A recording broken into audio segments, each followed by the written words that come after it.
This is Hamilton Tiger Cats football on the Ticats Audio Network.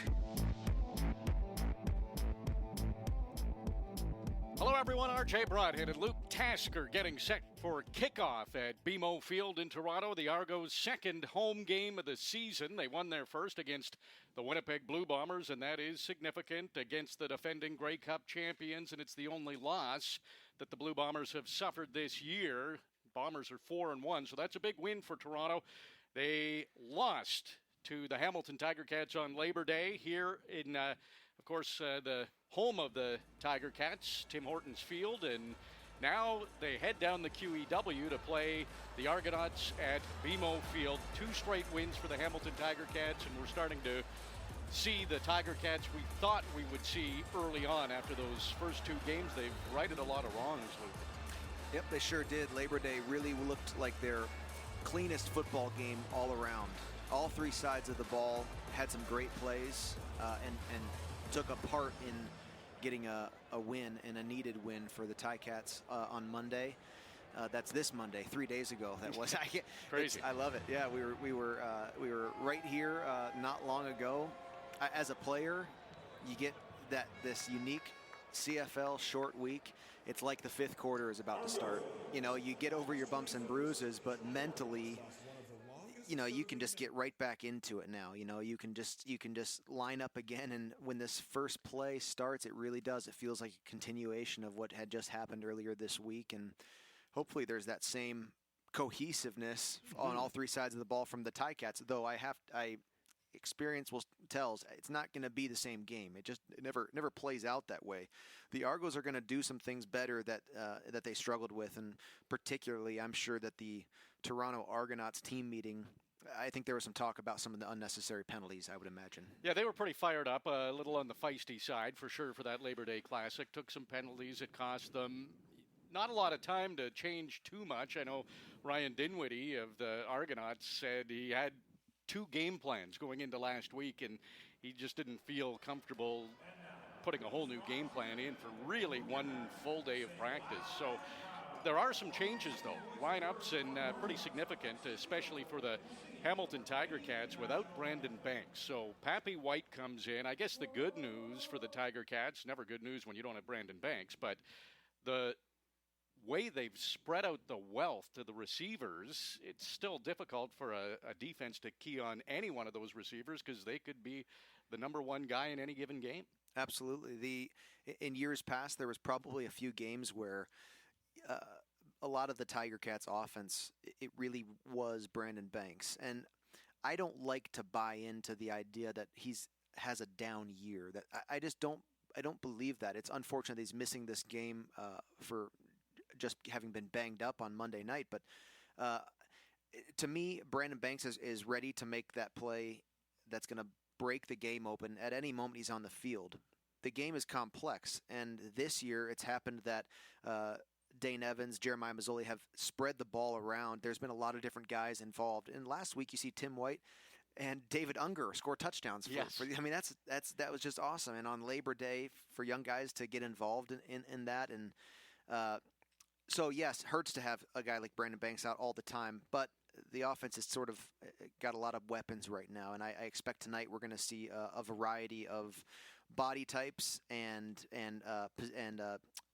different guys across the offense carry the ball and get a chance to make a play tonight. The thing that will be interesting to watch in the offense is how much attention did Brandon Banks get from the other team's defense that maybe opened up some of those receivers. So we'll have to wait and see. There's the defense for Hamilton has been terrific, but Ciante Evans, who's second in the league in knockdowns, number 1 in the league in knockdowns, Jamal Roll. So this secondary of the Tiger Cats has been good. The whole defense has been good, but Channing Stribling comes in, and Frankie Williams will move to the halfback position.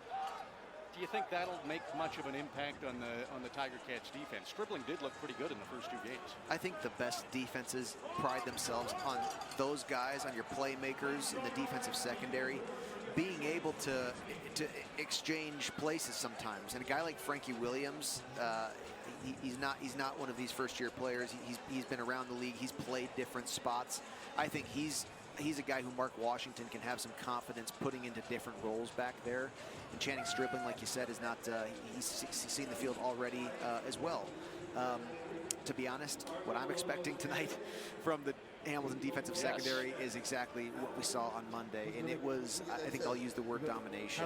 They are very hard to pass the ball against. And it is a tails. That does not mean that running is easy. You know, those things are not mutually exclusive. And I think that all around they're playing very well on the defensive side of the ball right now.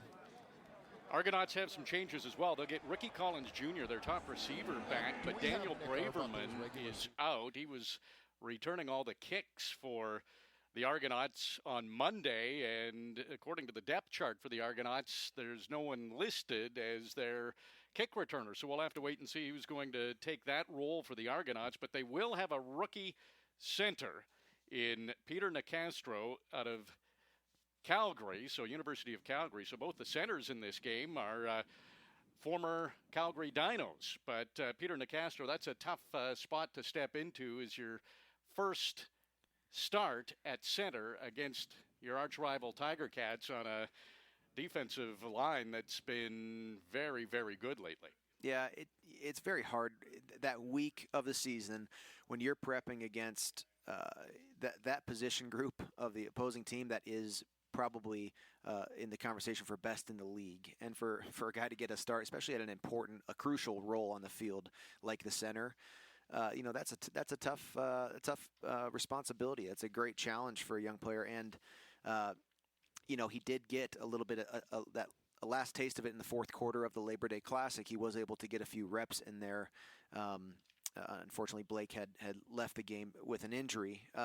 But we'll see. That is going to be a really important part of tonight's matchup, and something we'll focus on as the night goes on is the pressure that the Ticat front four is able to create in the passing game, and then how stout they can be in the run game, and that enormous change that they've made since the first two games of the season, where it really their run stopping has just been just jumping out of the field is how impressive it's really been.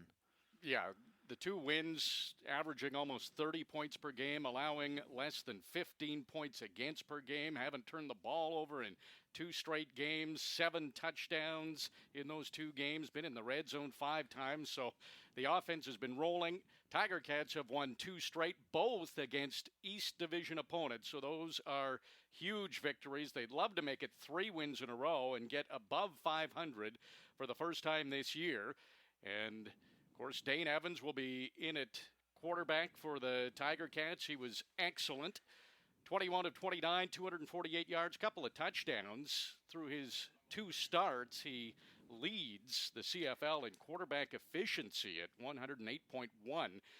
So he's got 4 touchdowns on the year, no interceptions, has not turned the ball over. And the Argos, there was some question after that Labor Day game who they would go with at quarterback, with McLeod Bethel Thompson coming in and very effective play in the fourth quarter, but it is Nick Arbuckle who gets the start for the Argos. And Hamilton will receive Frankie Williams back, and Frankie Williams can make some things happen like he's done in the last couple of games, and right away Williams up past the 25, up to about the 26 before he's tripped up by the Argonauts coverage team. Nice deep kick by the Toronto Argonauts there. Decent return, getting a little breathing space. Frankie Williams caught that near the goal line. This game is going to look a little bit different in the kicking game. We don't have the Tim Hortons Field wind like we did 4 days ago. That was particularly a particular adversity for both teams. Pretty calm there tonight. Yeah, just 7 km/h south wind, 21 degrees. Great night for football. 4 receivers to the field side, and Dane Evans' pass is knocked down, looked like at the line of scrimmage. Feeney got a hand on it for the Argonauts. Yeah, quads to the left of Dane Evans there. Last week, just days ago at the Labor Day Classic, they started off that match with Jalen Acklin with a 5-yard speed out route, an easy, get a positive gain type of play. That was the same route targeted again to Jalen Acklin. Unfortunately, the ball got batted at the line. And quads to the field side again.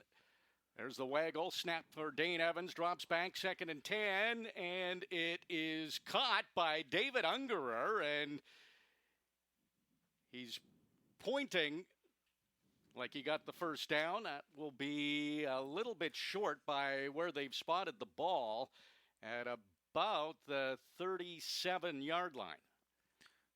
Looked like they were going to take the line quick there. It does look like they're a little short, huh? Really nice throw and catch there. Actually looked like Poppy White was going to get the ball on a short out route underneath Unger.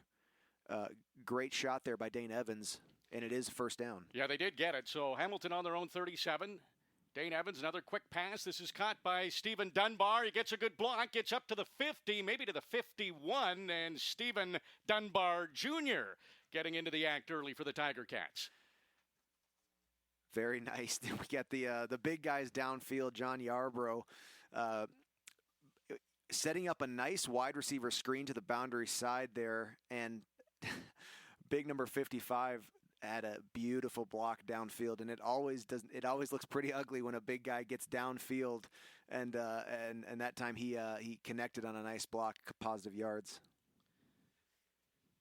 1st and 10 again. Hamilton on their own 52. Dane Evans quads to his right this time, and they'll whistle this play down immediately.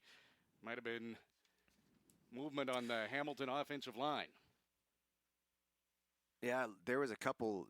It was a unique setup there. So we've seen a couple times Tommy Condell's offense use sort of some nuanced motions. They sort of faked the waggle there, stopped at the line, but they actually did it again, and they sort of a double false motion, and it looks like it sort of came back to bite them that time.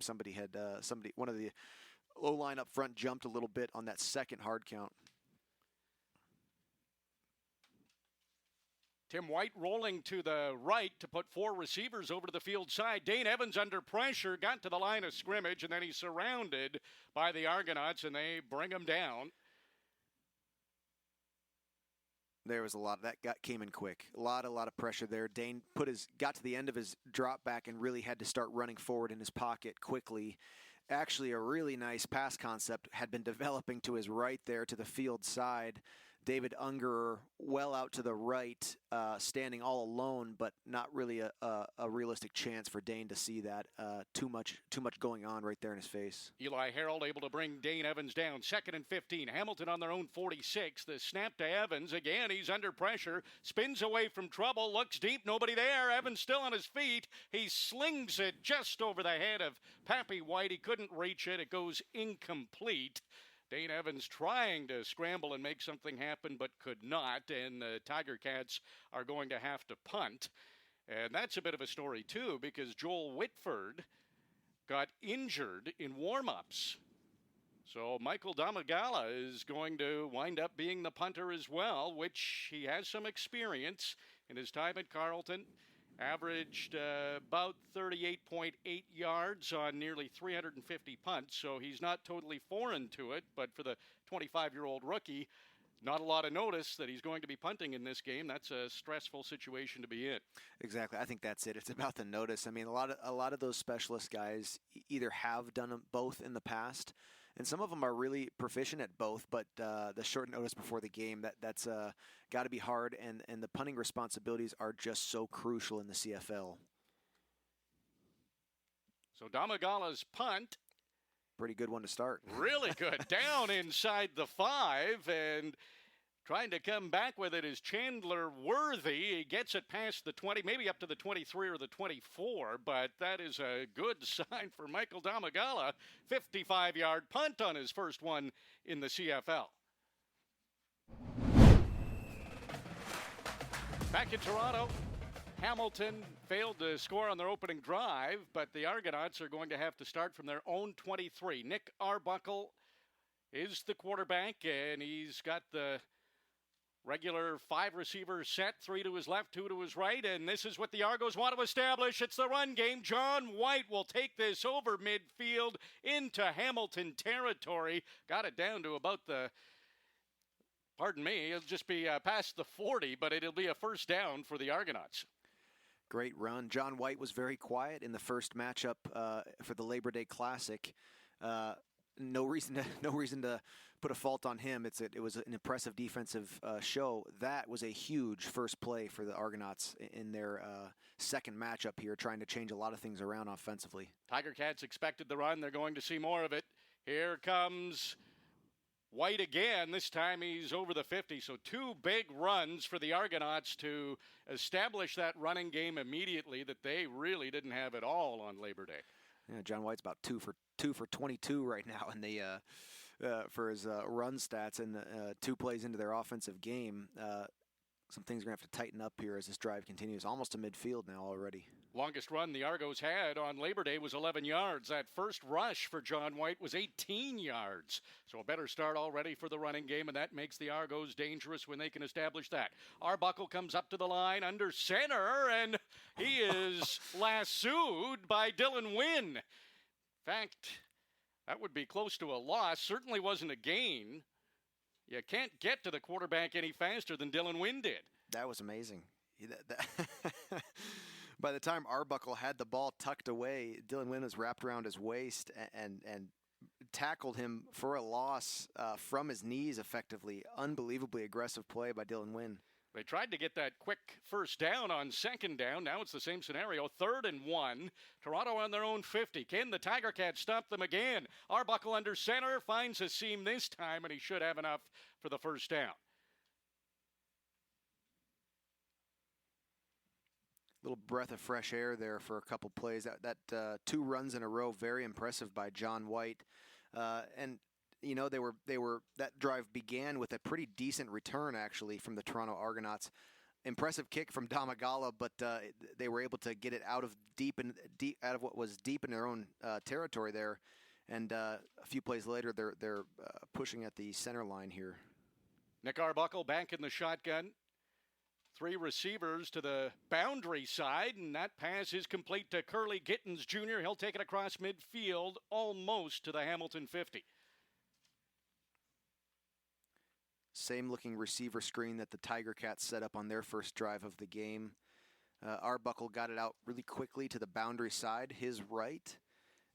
That you get a receiver screen like that, it's really just it's back to schoolyard football. You're just trying to break tackles and not get touched out there, and sometimes it plays out very differently from some of your other plays as a wide receiver. Good first drive for the Argonauts. Started on their own 23. Now they're almost to the Hamilton 50. Under pressure, Arbuckle has to throw, and he was trying to connect with Chandler Worthy, but it was out of his reach, and the ball goes incomplete. But Arbuckle certainly did not want to take a big loss because the Tiger Cats were coming. Really like that play call by Mark Washington. It was 2nd and 4. Right around midfield, and he goes cover 0. Really, really aggressive rush. Brought a lot of pressure very quickly. Arbuckle actually had the right guy. He was trying to get the ball catchable to a corner route, but too little time, too many guys in his face for that. Now the Argonauts will have to punt. Boris Beatty, he'll send it back. That'll land at about the 15. Frankie Williams was way back at about his own 5, and he'll pick it up, and the Argos were ready for him. Only a gain of a few yards for Frankie Williams on that short kick. So both teams have had a possession. No scoring yet between the Argonauts and the Tiger Cats on the Ticats Audio Network. The only way to guarantee your spot at the 108th Grey Cup game in Hamilton is to be a 2021 Ticats season seat holder. Season ticket holders enjoy up to 15% savings on their Grey Cup seats, plus first access to 2021 Grey Cup Festival event tickets. Learn more at ticats.ca/Grey Cup. The inhabitants of Earth are slowly getting back to normal. But what's this? The humans have accumulated so much that, my gosh, they've run out of space. Make space with Access Storage. Affordable storage solutions and over 100 convenient locations in Ontario. Store belongings you love and need extra space for. Details at accessstorage.ca. Access Storage, proud partner of the Hamilton Tiger Cats. Got a question for Andy Fantuz? You can ask Andy anything, and he'll answer your question during Tiger Cats postgame, streaming live to ticats.ca and on the Ticats All Access app immediately after today's game. Send Andy your question on Twitter using the hashtag AAA or via email at gameday@ticats.ca. We've grown to learn that Andy is more open in Tiger Cats postgame than he was on an ISO slant in the red zone. What will Tiger Cats fans ask Andy today? Find out during Tiger Cats postgame on the Ticats Audio Network. You're listening to Hamilton Tiger Cats football on the Ticats Audio Network.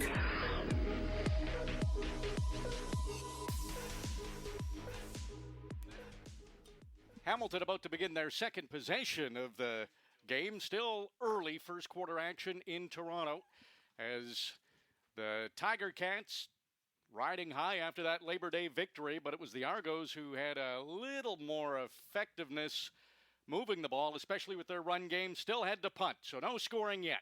Hand off to Sean Thomas Erlington as the Tiger Cats try to establish their run game. That'll be a gain of maybe 2 on the play, just up to the Hamilton 21. Yeah, that is a tough play call against what was really sort of an unlucky defensive call there for the Ticats. A lot of motions going on, a little bit of a different personnel group there. Sure enough, they ran the ball into what was a zone blitz, so that's never great. Lining up in trips to the boundary, Dane's right now. So that's the short side of the field. Ball on the Hamilton 21.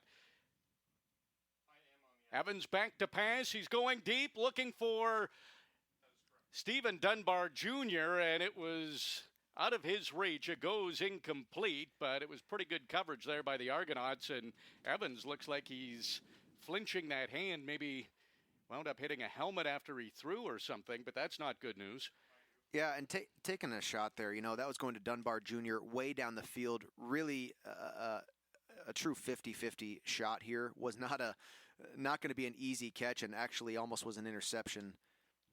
2nd and 8 is tough, especially back in your own end. And Michael Domagala's second ever CFL punt from inside his own 10.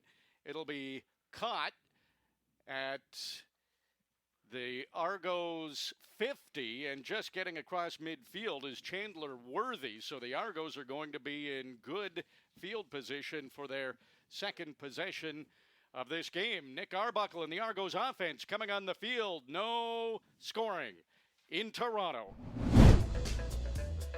Argos back on the field. They're in possession, and they'll have good field position just on the Hamilton side of midfield on the Tiger Cats 54-yard line, and the run was effective on that first possession for the Argonauts.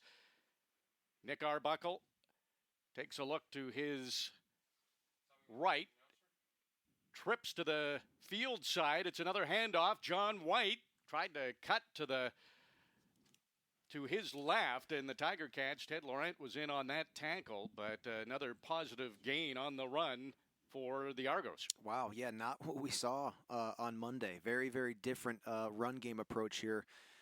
The Argonauts had double tight ends in there, three receivers to Arbuckle's right, and 7 guys with their hand down. They were going to run that ball, and 2nd and 1, you can run the ball all night if you're putting your offense in that position.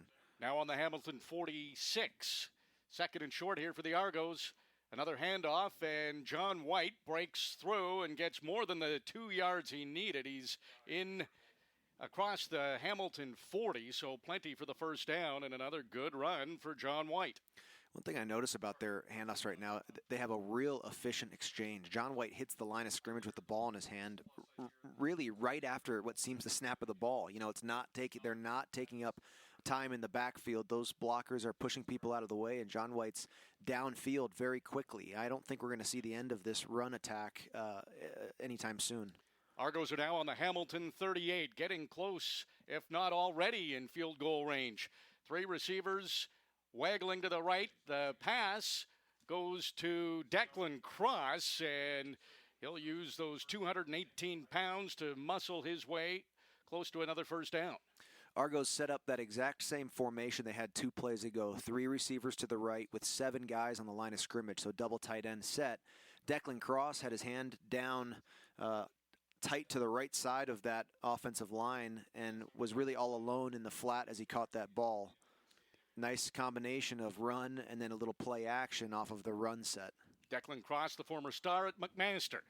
Argos now on the Hamilton 30. Nick Arbuckle throws again. It's a low throw, and Curly Gittins Jr. is saying he caught it, and I think the officials are agreeing, so that's a good catch by Gittins Jr. Very impressive. Brought in some extra guys in the protection there as they saw Simone Lawrence coming off the edge. Arbuckle was able to bring his eyes from left to right, find that blitz, and hit Gittins Jr. there for what was really a great catch in the first down. Moving the chains well into Hamilton territory now. Yeah, well within field goal range on the Hamilton 26. Arbuckle back to pass again, and a tough one for John White. He dove for it but couldn't come up with it, so it's incomplete. 2nd and 10 coming up from the Hamilton 26. Yep, again, Ticats bringing some edge pressure. Some wide receivers are called into the box for some extra duty there, but still giving Arbuckle a really, really hard time to get that ball off, and that was not as well done as we've seen him do tonight. That ball was well outside of a catch radius. Tiger Cats would love a turnover. If not, they'd love to settle for 3. Argonauts, they want more than that, and there's another completion, and it's Ricky Collins Jr., top receiver for the Argonauts, did not play on Labor Day. He comes in here and has a huge first down. It'll be on the Hamilton 10, so the Argos are threatening. Nice job by Arbuckle, very patient in the pocket. That's the hard thing about a zone blitz in the CFL. If the protection is sound, there's not much left out there in the defensive secondary, and to be honest, Arbuckle had a few options there downfield. We'll see what happens with this secondary as we get close to the score zone here. Arbuckle hands off. John White dancing around, gets past the line of scrimmage. Barely. Might be a yard, but they're inside the Hamilton 10 now. Yeah, it looks like they have 2nd and 5 on the 10-yard line. That is a really, really comfortable offensive position to be in. You still got a set of downs ahead of you with only 10 yards to go to the goal line, but you can really see it in John White. A player like that, you get so much confidence in this first quarter, and he's got this way about him running the ball now. It's like he refuses to get tackled. Really, really looking for all the daylight he can get. Argos had 51 rush yards in the whole game on Monday. They've got 51 already in the first quarter. Passing this time. Arbuckle rolls to his right, lofts it into the end zone. It's incomplete. DJ Foster looking for a flag, and there isn't one. So good coverage by the Tiger Cats. Looked like Frankie Williams in on that coverage on Foster. I think Cameron Cross was in there as well. Linebacker out of the box. I'm catching another look at it. Yeah, he was. It was Cameron Cross, linebacker, deep downfield, and he really did a great job not getting too much contact because it looks clean as we see it again. But live, I actually was not going to be surprised if we saw a flag go out there. But really nice coverage by a guy who's not really doing that all game long. So there's a coach's challenge. There you go. From Ryan Dinwiddie, who, by the way, shaved the beard that he had on Monday, so maybe some superstition there, and he'll be looking for there was pass interference on the previous play. The play will be reviewed. So this is going to come down to how much they think Cameron Kelly got his head around to be looking at the ball. So if he keeps his face mask right at the receiver for the Argonauts, this is a good pass interference call. It looks to me like Cameron Kelly is turning his head just enough to be you could call it he's playing the football and his hands are in the air. We'll see what the referees think about it on the replay. I see this going either way. Upon further review, here's the the ruling call. on the field is overturned. There is indeed pass interference. Hamilton, Good challenge by the Argos. The ball will be placed on the 1-yard line. First down for Toronto. So this is a challenge that was successful for Argos head coach Ryan Dinwiddie. And like you said, Luke, good challenge. Pass interference on Cam Kelly. So first and goal from the 1 for the Argos. Still zeros on the board for both teams. Late first quarter, 2 minutes and 16 seconds. Tiger Cats are going to dig in here. Argonauts have established the run in this game. John White behind Nick Arbuckle, but Arbuckle will hold on to this ball himself and try to power it into the end zone. The Argos are saying touchdown. The officials are saying touchdown. Argos quarterback keeper Nick Arbuckle, and they get the first touchdown of the game. That's what we said, RJ. It is not going to be the same game twice. It never is. I don't think that I don't think there was any mistaking that the Argonauts were going to make some meaningful changes, and certainly John White is on track for what would probably be a career game if this pace could keep up that he set in the first quarter. Some good defensive rush there on the pass game, but the Argonauts had a nice combination of a rushing attack with a little bit of play action, and of course meaningful pass interference that puts them to first and goal on the 1. And they get it on their first crack. The quarterback keeper, Nick Arbuckle, touchdown. Now Boris Beatty comes in for the point after, and it's good. So the Argos have a 7-0 lead. Argonauts lead the Tiger Cats 7-0. Great drive by the Argos. 9 plays, 54 yards. It was a balanced attack. They passed 4 times. They rushed 4 times. They got the penalty on the coach's challenge on Cam Kelly, pass interference. And if you go back to Monday's game, the Argos are on a bit of a roll. 3 touchdowns on their last 5 drives if you go back to that Labor Day Classic. So the Tiger Cats will look for some stops, or maybe a big play from Frankie Williams, which has been a big key to victory in their last 2 wins. Frankie Williams back to return the kickoff as Boris Beatty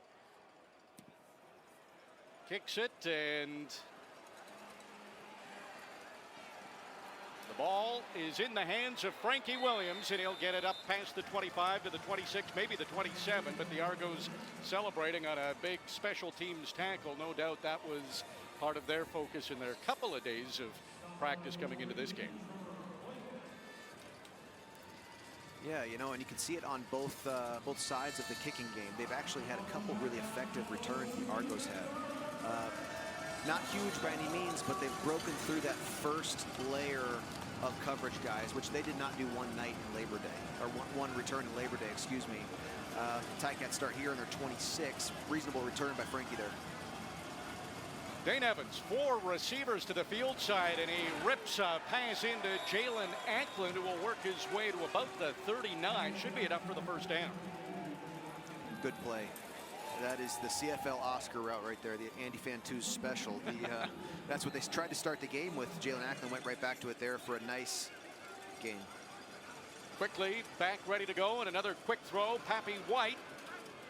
He'll get past the 40 for a gain of a couple. That's the second wide receiver screen we've seen set up from the Ticats tonight. The Argos also had success with one. The tough thing about a wide receiver screen is it best works when it's not expected, as a surprise. It is really hard to block at the correct angle when you're one of the receivers up front. Too much penetration there from the defensive secondary to have any success on that screen. This has been a problem for the Tiger Cats. Their first down production. They are 2nd and 9. They came in last in the league on first down production. Puts a lot of pressure on 2nd down. And this is an incomplete pass intended for Tim White. And the Tiger Cats are likely going to have to punt again. Looks like there is a flag on the field, though. Legal contact on the receiver. Toronto, number 6. It's a 10-yard penalty. Makes it a first down. Okay. Well, that worked out for the Tiger Cats, so this drive will stay alive. Costly pass interference from the Ticats, though I would say it was arguable the last drive for the Argonauts. Here's a very costly illegal contact on the Toronto defense. And that was Chris Edwards, of course, who we were talked about him a couple times yes. at Labor Day Classic for maybe not exactly your usual football reasons, but here he is tonight early on with a costly penalty. Yeah, he was getting in the face of every Tiger Cat he could find. Another quick pass from Dane Evans, another completion for him, and it's Pappy White who's getting involved as he's in this game, replacing the injured Brandon Banks. That'll be a gain of a couple for Pappy White, but again, another second and long for the Tiger Cats. Not a huge production on first down. Yeah, I'm actually surprised at that spot a little bit there. Looked to me like it was a 5-yard route. I think he maybe just caught the ball losing too much ground, but it was a zone blitz. Dane Evans did not have much time.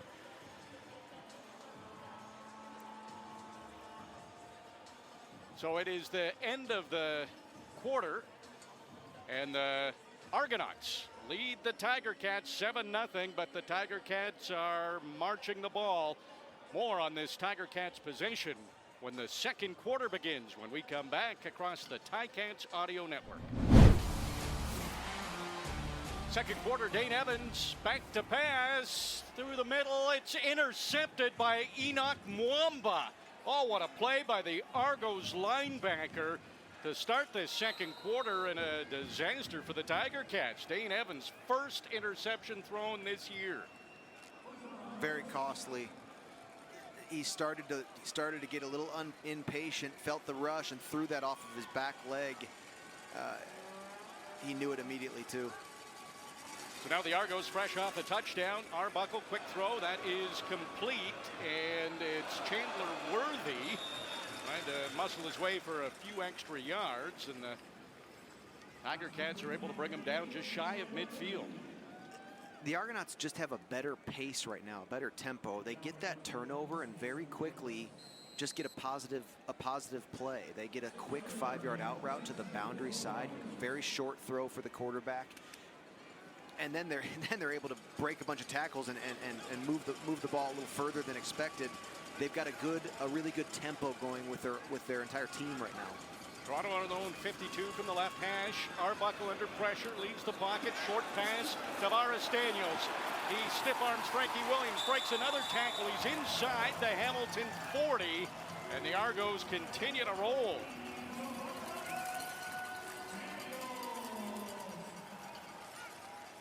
Really impressive by Nick Arbuckle there. He stepped up in his pocket and avoided the rush, but then took a lot off of that ball. Made a very catchable ball. He was only 5 yards away from his receiver when he let the ball go, and turned into really an explosive play for the Argos. So now on the Hamilton 40, on the right hash. Oh, Arbuckle just tapped that snap right into the arms of DJ Foster, and he's breaking tackles inside the 15, the 10, the 5. Touchdown, DJ Foster. The Argonauts back-to-back touchdowns, and they're in control of this game. Not even close to the same defense that we saw 4 days ago. It doesn't even look the same. The Argonauts are in total control right now of the ebbs and flows of this game, and they're really calling a variety of plays that are getting the ball into their intended players' hands very quickly. There's nothing really complex about what's going on right now, but they're executing their blocks and some easy passes for Arbuckle very, very efficiently. I don't even know what you'd call that, almost like a volleyball sat. It's kind of weird, right? That's interesting. Just tapped it down into the arms of Foster. It happened so quick and perfectly run by the Argonauts. That's back-to-back touchdowns for them, so that interception proves to be costly. And Boris Beatty steps in and gets the convert, so a 14-0 lead. Argonauts capitalize on the turnover, and Tiger Cats are going to have to battle back here at BMO Field. You're listening across the Ticats Audio Network. Back in Toronto, Tiger Cats trailing the Argonauts 14-0. RJ Broadhead along with Luke Tasker. Hamilton 41 total yards offense in this game. Toronto 144. Argonauts a totally different team than they were on Monday. Kickoff. Frankie Williams inside his own 10, maybe at the 9. He gets to the outside, up to the 30. Pretty good return for Frankie Williams. And then it was Boris Beatty, the kicker, who forced him out of bounds, and he had to hurdle the Argos bench. entirely different offensive approaches that we've seen so far. Ticats have really struggled to get any kind of a rhythm on a drive. In fact, it was the end of the first quarter, costly, or what would have been a costly penalty by the Argonauts defense that then was negated by an interception and really an errant throw by Dane Evans. And the Argonauts have a real simple way. They're getting the ball into some playmakers' hands and letting them run. Dane Evans in the shotgun. Takes the handoff to Sean Thomas Erlington. It's Pappy White who got it, and we've seen this a lot where the receivers take the handoff. Pappy White gets into the mix, and he has the first down. So a good play for the Tiger Cats on the opening play of this drive. Kind of looked a little pretty similar to what we just saw the Argonauts score a touchdown on, didn't it? Dane Evans barely touched the ball, got it into Pappy White's hand. Really great block by Jalen Acklin from his wide receiver position, creating a little space for Pappy White to get to the outside. Tiger Cats looked like they had 4 receivers heading to the boundary side. It's a pass to Tim White. We know he's fast. He went to the sidelines, cut back into the middle. There's nothing but Argos around him, but he did squeeze at least another 2 or 3 yards after that, and it's a big gain for the Tiger Cats. They're inside the Argos 40. Great play. Just was talking about the lack of rhythm. Then you pop off a 15-yard run play followed by an enormous explosive pass play to Tim White. 27-yard gain now on the Argos 39. Evans, he'll roll to his right on the run. The pass to Acklin. He had to reach back for it, just never could get a handle on it, and then he was hit, and it goes incomplete. Yeah, that came in pretty hot there. Dane put a little pepper on that ball as he was running out of the pocket. Couldn't quite take enough off, and it was just barely outside of an easy catch radius for Jalen Acklin, I'd say. Would have been a nice little play on what was a pretty messy looking defensive secondary. There was, as Dane scrambled, there was a lot going on in front of him. Lining up 2nd and 10 now. On the Toronto 39. Dane Evans, 3 receivers to the field side. He's looking deep. He's throwing deep. Pappy White is open. It's a perfect pass. Oh, he can't come up with it. No, they're calling it touchdown. Okay. Let's see. It's a touchdown for the Tiger Cats. So Pappy White hauls it in. The Argos were saying that it was incomplete. They keep the ball. Bottom line, touchdown Tiger Cats, and they're right back in this game. That was, beautiful throw firstly by Dane Evans. Pappy White ran sort of a seam up the hash to the right, and it looks like they're going to say that he caught the ball.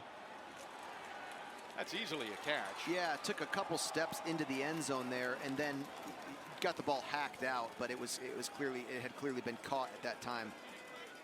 So touchdown Pappy White, welcome to the lineup. Just another receiver for the Tiger Cats who gets into the act. Now the Tiger Cats have 10 players on the team with at least 1 touchdown. Nobody has 2 touchdowns yet. That is an impressive stat. They're spreading it around. And Michael Domagala comes in and hits the convert. Pappy White is first CFL touchdown. A beautiful pass from Dane Evans. And the Tiger Cats have cut the lead in half. They're trailing the Argonauts now in the second quarter, 14-7. This is the Ticats Audio Network. Big touchdown for the Tiger Cats.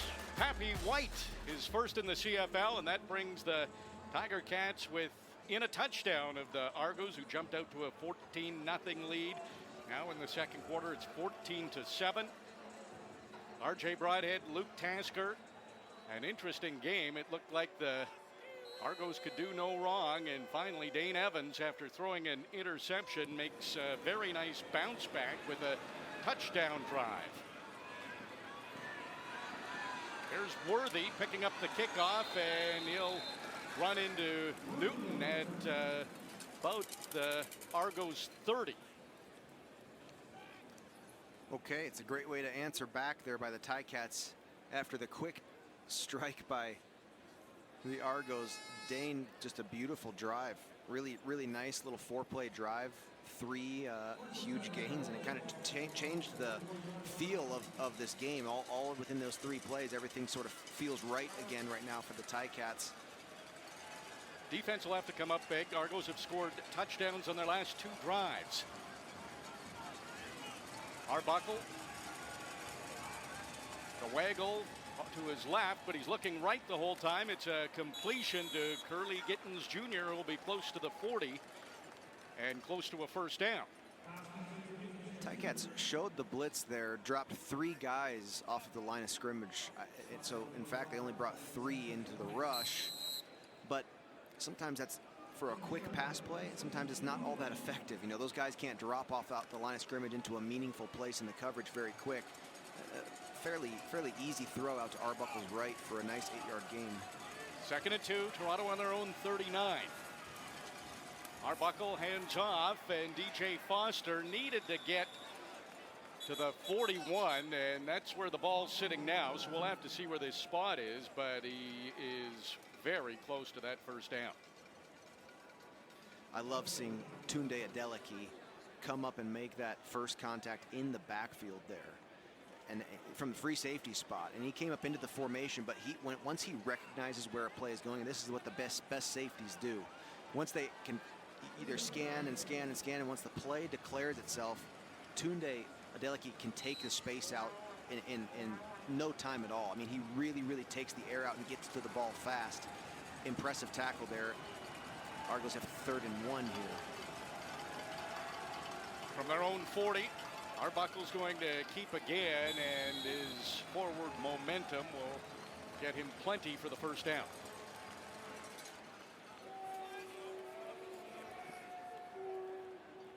Looks like some guys still laying on the field after that. Looks like it's scrum Eddie there. Wilson for the Tiger Cats. And they'll come out to check on Eddie Wilson.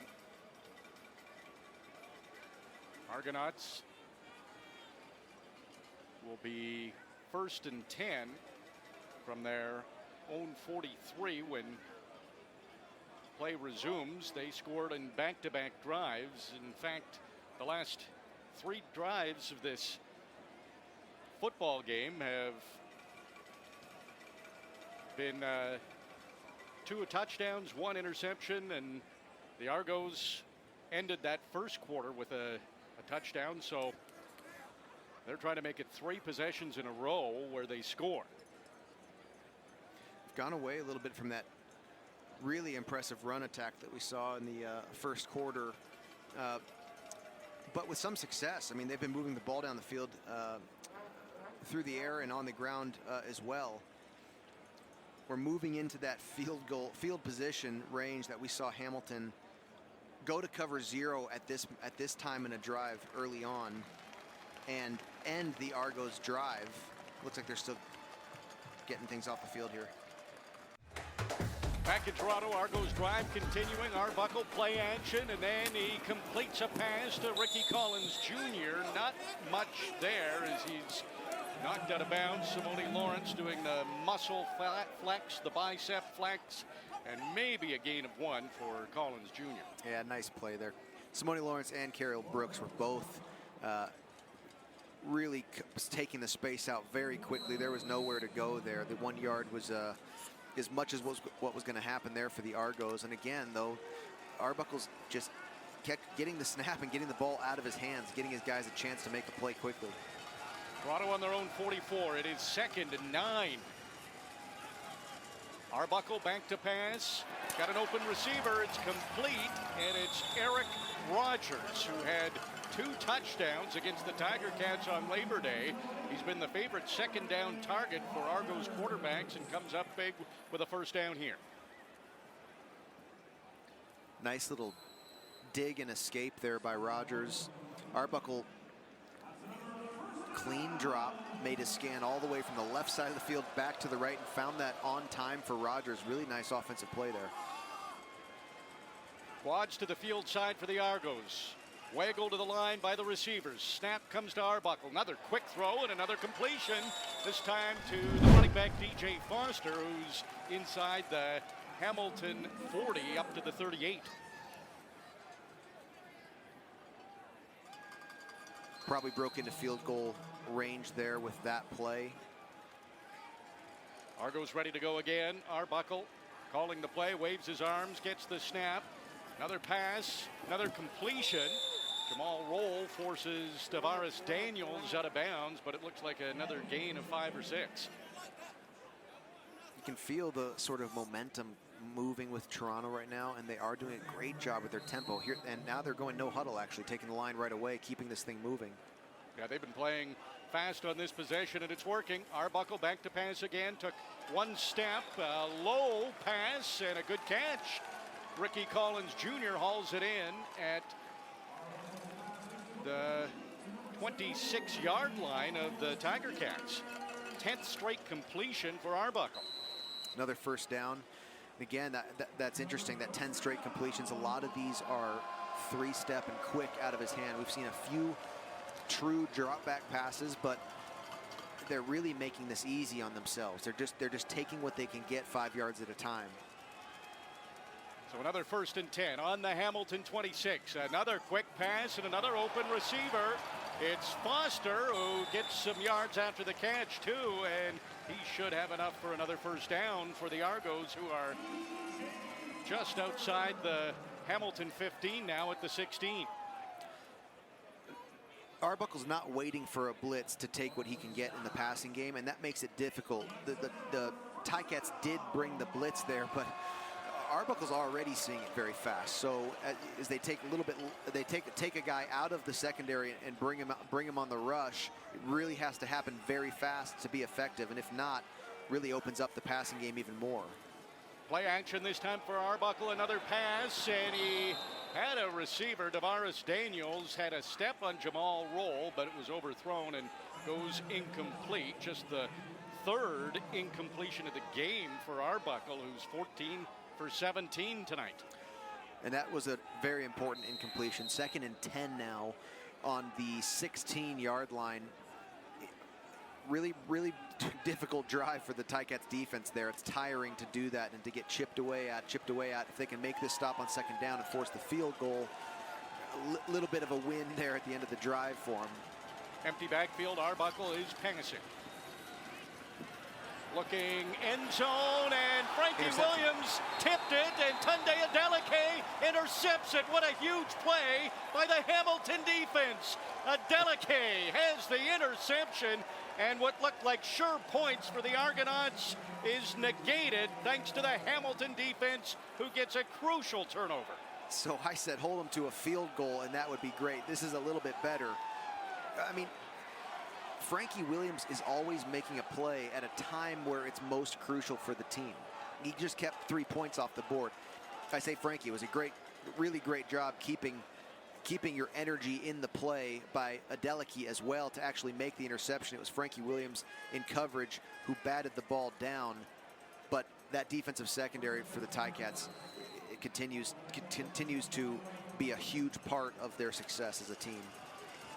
Just a massive takeaway created by that Hamilton defense. Tunde Adeleke, the interception, and now Dane Evans goes to work. Late in the first half, he flips it to Pappy White. He looks, there's a lot of blue sweaters right there, and it's Travis Feeney who read that play well, and it looks like it will maybe be a loss, certainly not much. Yeah, it'll be a loss of about 2 for the Tiger Cats. Really tough. 2nd and 13. Back on your own 22-yard line. Even a little bit of breathing room here for this punt to be able to start getting the field position back into your favor of the game would be great on this play. Low probability first down here. Hamilton on their own 22. 2nd and 13.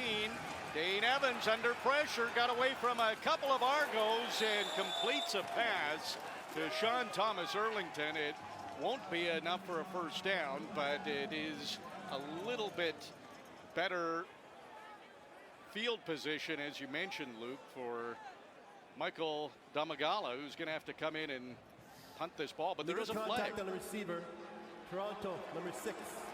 It's a 10-yard penalty. We'll replay 2nd down.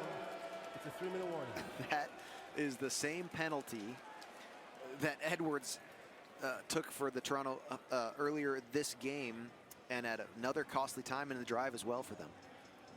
So the 3-minute warning in the opening half. The Tiger Cats drive is still going. They are down by 7, trailing 14-7. Just past the 3-minute warning. Getting close to halftime. Argonauts jumped out to a 14-0 lead. Tiger Cats have cut that in half with a touchdown. Dane Evans to Pappy White, his first CFL touchdown.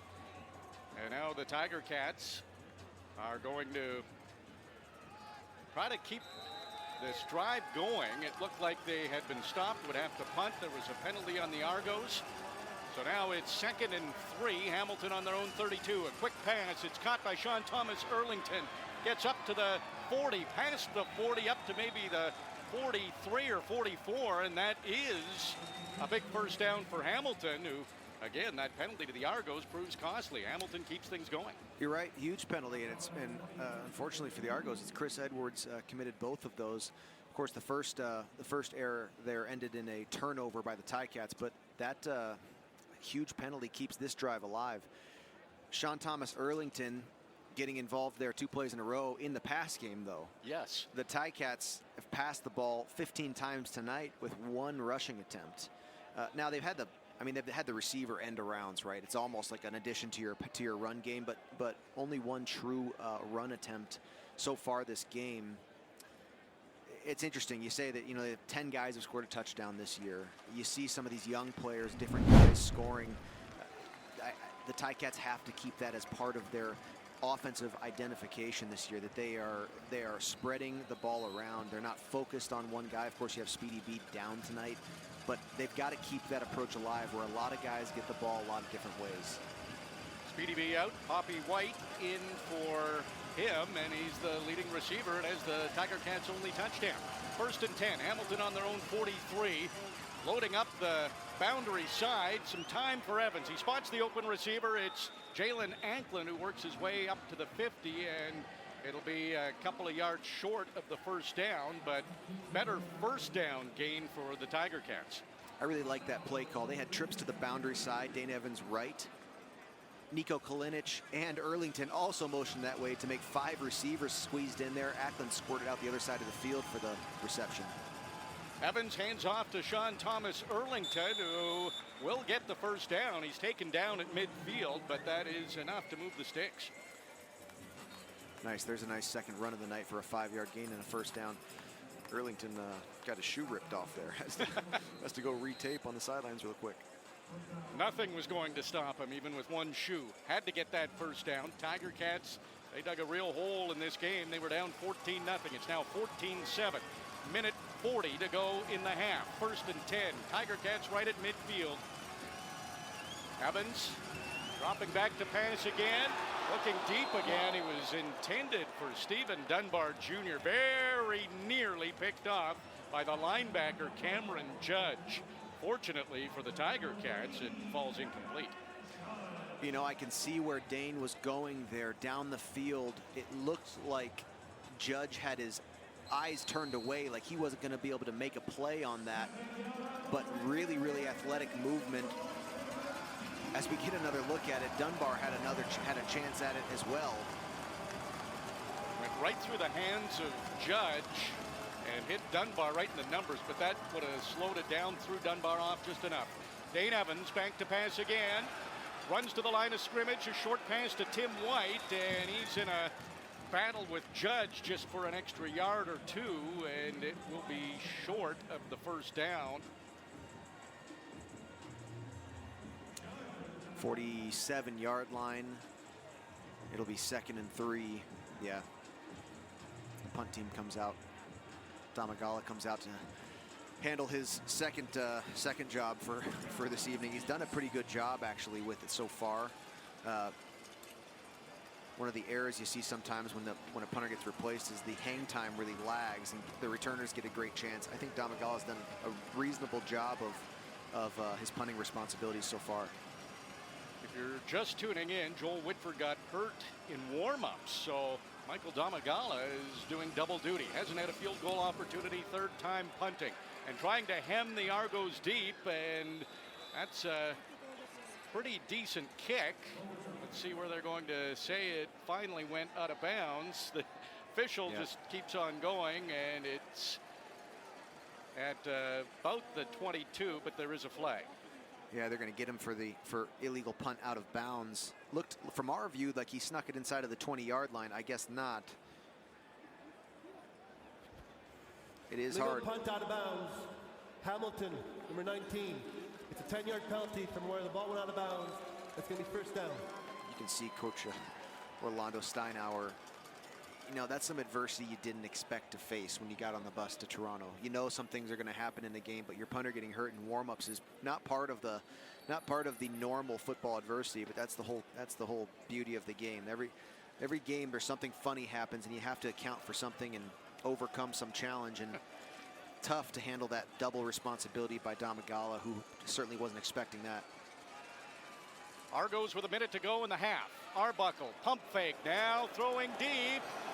Hurley Gittins Jr. stride for stride with Channing Stribling, and the ball is beyond both of them. It's incomplete.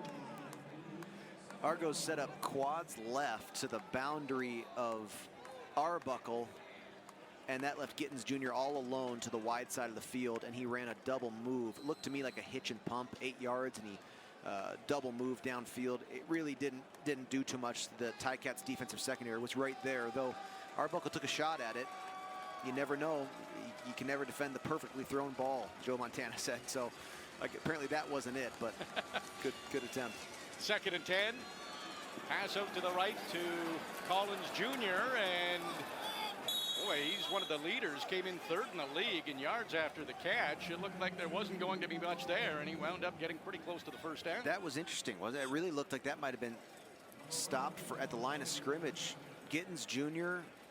did a nice job blocking downfield, and Ricky Collins was patient enough and explosive enough to end up with almost a 10-yard gain for a first down. They're going to line up here for third and a foot or so, but really impressive wide receiver screen set up there. So a lot of personnel changes happening right now. 40 guys just ran on the field. That was weird, huh? Both teams they are trying punting, to get the right guys out there. Yeah, it was 40 seconds on the clock. If they didn't get it, that would give the Tiger Cats pretty good field position. Let's see if the Argos do punt or if they've got something up their sleeve with Boris Beattie back there. He is going to punt the football. Frankie Williams coming in. Catches it about his own 30 right away. His momentum takes him up to the 40, but that's where the Argos are able to track him down, and Frankie Williams returns it to the Hamilton 40. There's going to be 21 seconds on the clock for Hamilton to try to make something happen and maybe get some points before the end of the half. I love to see that a returner do that, running, sprinting upfield to field the short kick. No flag there. There was no yards penalty by Toronto, but that is the classic time to draw an easy penalty like that. Frankie did a great job fielding that in the air and getting positive yards. So 21 seconds on the clock. Dane Evans, 3 receivers to the field side. He looks to the boundary side, and that ball might have been tipped at the line of scrimmage. It goes incomplete, and Orlando Steinauer looked like he had the challenge flag out there. I'm assuming prior to that play, he looks a bit frustrated that it wasn't acknowledged. I guess that was out too late or noticed too late, but I'm sure he was challenging the no yards for that punt return, I'm imagining. Yeah, you mentioned it. It's hard to imagine it wasn't an Argo within 5 yards of Frankie Williams. He fielded that punt running full speed straight ahead, which is just fantastic. But yeah, no, Argos stayed out of that halo radius there. So the challenge flag not spotted. Oh, maybe it has been. Now the officials are coming over to at least talk to Orlando Steinauer. As we go into this, closing in on halftime here, there's a couple. The game this looks so different from the Labor Day game. There's a lot of things going very differently for both teams. Here's the ruling on the. Hamilton is challenging the ruling on the previous play. They believe there was no yards on the play. The play will be reviewed. Okay. So my interpretation is that it would still be first down then. I would think the last play officially didn't happen because the challenge flag was out there. So We'll see. Yeah, the Argos are arguing that. Ryan Dinwiddie on the field, almost to the numbers to back down the officials. He wants an explanation. You can't blame him. It was a... Yep, another look at this punt return. That's 2.5 yards, maybe, right? It's definitely should be a no yards. But the fact the other play happened as the Argos upset. But they are going to challenge it, and it seemed one of the referee crew must have noticed that challenge flag prior to the start and just couldn't kill the play fast enough or something. Yeah, Ryan Dinwiddie still talking to referee Ben Major. Could be a 15-yard difference in field position if this is challenge won by Coach O. They've reset the clock to 21 seconds, so that previous play that wasn't great for the Tiger Cats won't be an official play. They're still taking a look at it. I imagine. Yeah. Imagine they're talking. The no yards is fairly obvious in the replay here. But I imagine they're talking about what happened here with the timing of the first down and the challenge, the timing of Coach Steinauer throwing the challenge flag. But again, just great job. Makes it so hard for a coverage team when a punter underkicks a ball. If that returner plays it right, it's a free play almost. You know, you really can almost count on that no yards. Looks like they are going to be moving this up.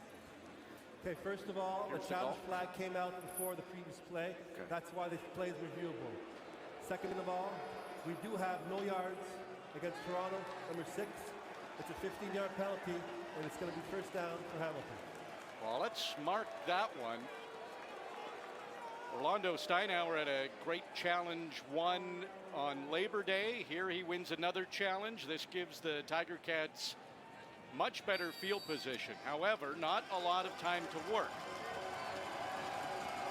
They will start on their own 44. 21 seconds to go in the half. Dane Evans, bank to pass, throws to the boundary side. It's Jalen Anklin who will go out of bounds after a gain of about 7, maybe 8. No, that's where he threw the ball to. That's only a gain of about 5. Yeah, he kind of had to shave his route down to make the catch. Gonna have to be a pretty efficient few plays here to get in the field goal range. So 2nd and 4, Hamilton on their own 50. Big down here. Evans, he's going to go deep. Pappy White was back there and he just missed connecting. Somehow got behind that Argos secondary and it was off his fingertips. Wouldn't that have been a way to end the half for the Tiger Cats? The clock hits 0-0 right as it happens. That would have been very impressive. So the Argonauts jumped out to a 14-0 lead. Tiger Cats cut that in half, and very nearly some theatrics right at the end of the half, but they don't connect. It's a 14-7 lead for the Argonauts at the half. Back at BMO Field, Tiger Cats trailing the Argonauts 14-7. Second half about to get underway. RJ Broadhead along with Luke Tasker. Argos will receive the kickoff to begin the second half, and DJ Foster is back. Daniel Braverman, who took all the punt returns and kick returns on Labor Day, injured, so not in this game. So it was a bit of a question who the Argos would go with. Also back is Chandler Worthy, and this will go to Worthy at about his 15. He's up to the 25, the 30, 35, 40, and he's hit there and knocked out of bounds by Stavros Katsantonis, who, by the way, had a birthday yesterday. Hey. Flag there, too. We'll see what this is. Pretty valuable return by the Argonauts there to start the during the return, second half. Holding Hamilton, number 13. It's a 10-yard penalty. Give me first down. Check. Yeah. Toronto had to hold him. Toronto had yes. to hold him. So okay, it Hey, we're all human. We all make mistakes. It is Toronto with the holdings. That'll move the Argos back. That makes more sense. A little relief there after what would have been a really great drive start for the Argonauts. Now they're getting marched back deep towards their own goal line. Nick Arbuckle, very effective first half of football. 15 of 20 for 161 yards. Threw a touchdown, also an interception. Tunde Adeleke had that interception in the end zone, which looked like it was going to be sure points for the Argonauts. So it's a 7-point game. The defense coming up big, and Toronto starting from their own 12 to begin the second half. Arbuckle passing, and it's a good pass. It's complete to Eric Rogers, who's going to be out past the 30, maybe up to the 31 or 32, but a big gain on the first play of the second half. Really, really nice gain. There was trips to the boundary, which was Arbuckle's left, and Tunde Adeleke hugging those trips out of his normal free safety position, which would be pretty much over the ball, and Rogers caught that moving across the middle into that open center field area, pretty much gaining back a lot of that lost return yards from the penalty. Yeah, nice 20-yard gain on first down. Handoff to John White, who was very strong in the opening half. This time he will get a gain of close to the 39, so maybe about 7 yards.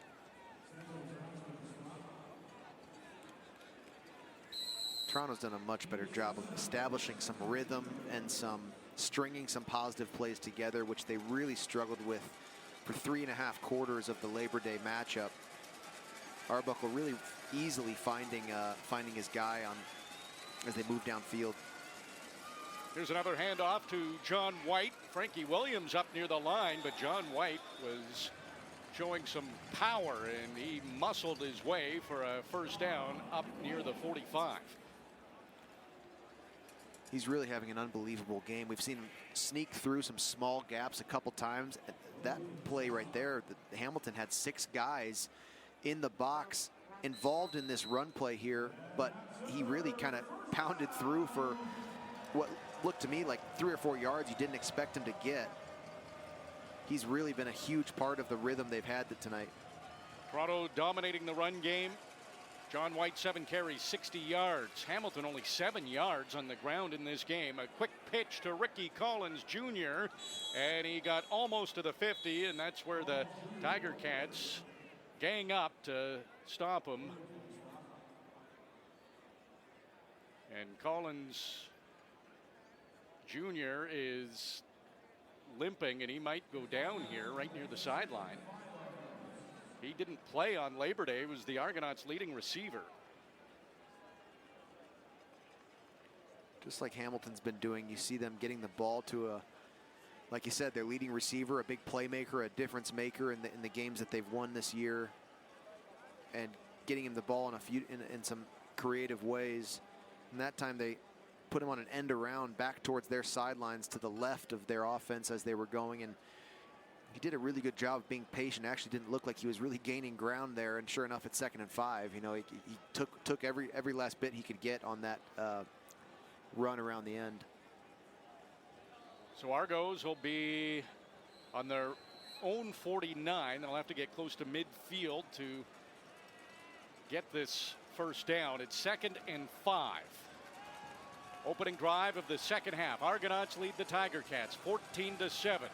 Argonauts with the light blue pants, dark tops. Tiger Cats, white tops, black pants. Here's the snap. Arbuckle's going to pass. Throws up the middle. It's complete to his favorite second down target, Eric Rogers, and the Argos are into Hamilton territory. Another impressive job by Arbuckle there. Ticats brought 6-man blitz there. Cover 10, Tunde Adeleke, the only player deep in zone, and Arbuckle found Rogers, eyes moving from right to left across the field, and Rogers was crossing, caught the ball right about over the snap point, 10 yards deep. Arbuckle, play action. He'll pass again to Rogers, who's down to the Hamilton 40 now.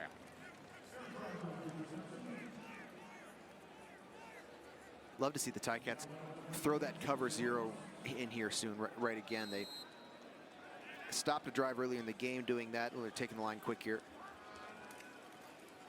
And off to John White, and he goes right up the middle. He's up past the 35 into maybe the 33 or maybe the 32, but now the Argonauts are starting to think about some points here. You got to give credit to the Toronto O-line crew for this game so far. Their run blocking has been very, very impressive. They do have a replacement at center. Nicastro is playing center after Blake went down last week in the Labor Day game. But they're aggressive. They're going and getting guys in the defensive and pushing them out of the way. Really great run approach here. Arbuckle, empty backfield, another completion. Ricky Collins Jr., he had to leave with an injury. Clearly wasn't serious, and another good catch by Collins Jr. Decent yards after as well, and he'll be right near the first down, maybe a foot or two short.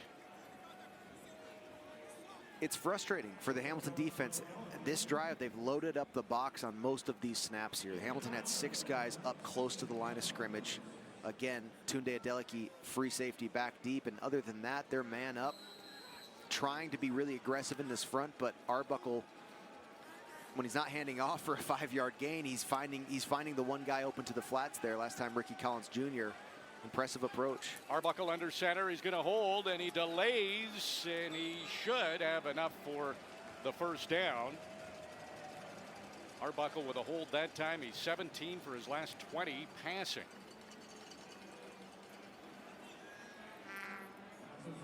So the Argonauts get the first down. They've had this ball for over 5 minutes to begin the second half. They lead the football game 14-7. Now on the Hamilton 23. Good drive to begin the second half for the Argonauts. Arbuckle has John White, the running back, who's had a big game, just to his left. And he'll hand it off to White. Cuts to his left side, and he will get inside the 20 down to about the 18 of Hamilton.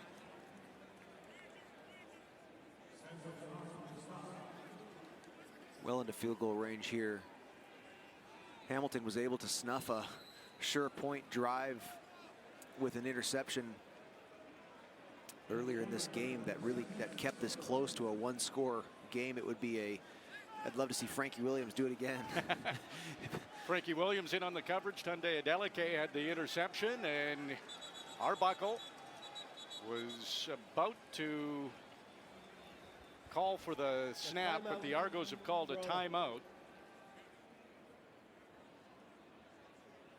So that one, I think, came from the bench calling the timeout. It's really, they're in 2nd and 6 right now. Generally, they've been really taking a huge chunk out of it on first down all drive. And when you're second and less than 5, an offensive coordinator has so many options. There's so many things you can do there, and your whole playbook is open to you. You can think freely. When you get into those longer scenarios, you start, putting yourself in a box as to what you're going to be able to do offensively. And anytime your choices are limited, then you're more predictable. So it's a vicious cycle. And this 2nd and 6 is a very, very important down here for Toronto's offense. They're on the Hamilton 19. Eric Rogers has been the favorite second down target of Arbuckle. This time he was trying to connect with Tavares Daniels. It was out of his reach. The pass was behind him. It's incomplete. And no flags on the field. So that'll bring out Boris Beatty for his first field goal try of this football game, trying to extend the Argos lead. Well, after all that work, to get out of there for having just given up a field goal is really not the worst thing in the world for the Ticats right now. Toronto's had the ball for 24 minutes. Hamilton only 12 in the game so far. They've just been really dominating that 5 yards at a time, just rhythmic offense. Boris Beatty tied for the longest field goal of the year. This one not anywhere near the 54-yarder, half of it, 27 yards, and it is good. 17-7 now. The Argos lead the Tiger Cats. They get a field goal on the first possession of the second half. Ticats will have the ball when we come back on the Ticats Audio Network. Big opening drive for the Argos to start the second half. Almost 7 minutes. They end up with a field goal. They lead the Tiger Cats 17-7. Tiger Cats starting on their own 35. Quad to the field side. Dane Evans, a pump fake. Has a receiver open. It's David Ungerer, just short of the 40. About halfway to the first down. The Argos really put together a very, very impressive drive there to start the second half, and they only came up with 3 points. Surely they're thinking we felt like we deserved a touchdown there, but they took 7 seconds out of the third quarter. I mean, that 7 minutes. 7 minutes out of the third quarter. Very, very costly, and the Ticats have that much less time to piece together a comeback here. Yeah, it's half the quarter gone. Dane Evans, 2nd and 6, under pressure, and the Argos get to him. Travis Feeney right there, and so was Eli Harold. Those two have been causing havoc. It's a big quarterback sack. Tiger Cats have allowed the most sacks in the CFL, and that one is costly. It'll move them back, and now Michael Domagala will have to kick from fairly deep in his own zone, punt it away. Very costly. It was 3 double cut from the defensive coverage there, 4-man rush, and they even so got into Dane Evans pretty quick. Here's Chandler Worthy, couple of steps backwards, went back to his own 25, and then had to cut it back upfield and got just past the 30. Back in Toronto, BMO Field, Tiger Cats trailing the Argonauts 17-7. Just over midway through the third quarter, RJ Broadhead with Luke Tasker. And the Argonauts have the ball back. If they have another drive like they did to begin the second half, that'll take care of the third quarter. So this Tiger Cats defense has been out there a lot. Arbuckle, quick pass to Ricky Collins Jr., and he has been completing a lot of passes to Collins Jr. and Eric Rogers. They've been his favorite targets. Much better drive start here for the Argos. They pieced together a beautiful long drive to start the half from way back in their own end. This time they have a little breathing room. Right now it's 2nd and 3 to get past their own 42 is their mark. Last 7 passes from Arbuckle have gone to either Ricky Collins Jr. or Eric Rogers. 2nd and 3 on Toronto's 39. There's a pass, and it's complete to Ricky Collins Jr. So that's 8 in a row to either Collins Jr. or Rogers. This one good enough for a first down, and Toronto getting close to their own 50, but there is a flag on the field. Rough on the passer, Hamilton, number 11. You know, 15-yard penalty from the end of the play. First down. And it starts to compound here. Hamilton offense, it's hard to come out in a second half and then sit on the bench to and watch for, you know, really probably 15 minutes of real time, right, or so 7 minutes of the game clock, and then a sputtered drive, and Arbuckle just picked up on a cover 0, dropped back in a 7-man rush, and found his receiver for a 10-yard gain, and then a costly penalty. These things start to snowball. It's the nature of the game. Argos are into Hamilton territory on the Hamilton 48. Arbuckle looking deep. He's got a receiver diving for it just out of his reach. It was Dejan Brissett, so an incomplete pass. We have not seen the Argonauts in 2nd and 10 very often tonight. I'm interested to see. This would be a very meaningful conversion. For really their first down efficiency has been very, very impressive. Big stop here for the Hamilton defense, and they're verging on field goal range. See what happens on this play. Important play in this football game. Third quarter. Arbuckle, empty backfield. He's back to pass. He's got some time. Now he'll roll to his right. Jagera Davis trying to track him down. A pass is incomplete. It looked like it was going to be thrown out of bounds, as down there was Worthy, but it looked like he didn't have a chance to get that one, and it is a couple of incomplete passes. So the Tiger Cats, after that costly penalty, look like they're going to get away with it. Beatty's lining up in punt position here. This would tie the longest field goal of the year if they were to go for it. And you don't know when the kicker does both. Yeah, exactly. You can't How's he tell. going to line up? That's right. So it is a punt for Beatty. Oh, it's blocked. Tiger Cats blocked it. Bailey Feltmate diving for it. Jackson Bennett over there too, and Valentin Nuwa is getting congratulations. Looks like he's the one who got the block in. There is a flag down. I'd be willing to bet this is a automatic flag just to be sure whenever the punter gets touched. We're taking a replay right now. Yeah, Beatty was hardly even touched. No, It looked like Nuwa got nothing but the Yeah, he stayed football. on his feet, right? Back in Toronto, Valentin Nuwa, the McGill star, starring here for the Tiger Cats. Gets the punt block, so now the Tiger Cats taking over, and a quick shovel pass flip to Jackson Bennett, and he'll take it just inside the Argonauts 50. That will be a minimal gain, though. In the field position battle, that block punt is so huge no matter what happens on this 2nd and 9 here. But to take advantage of the momentum that a block punt gives, this is huge. A 2nd and 9 right here, to convert this is to really, truly take some of this momentum back in your favor.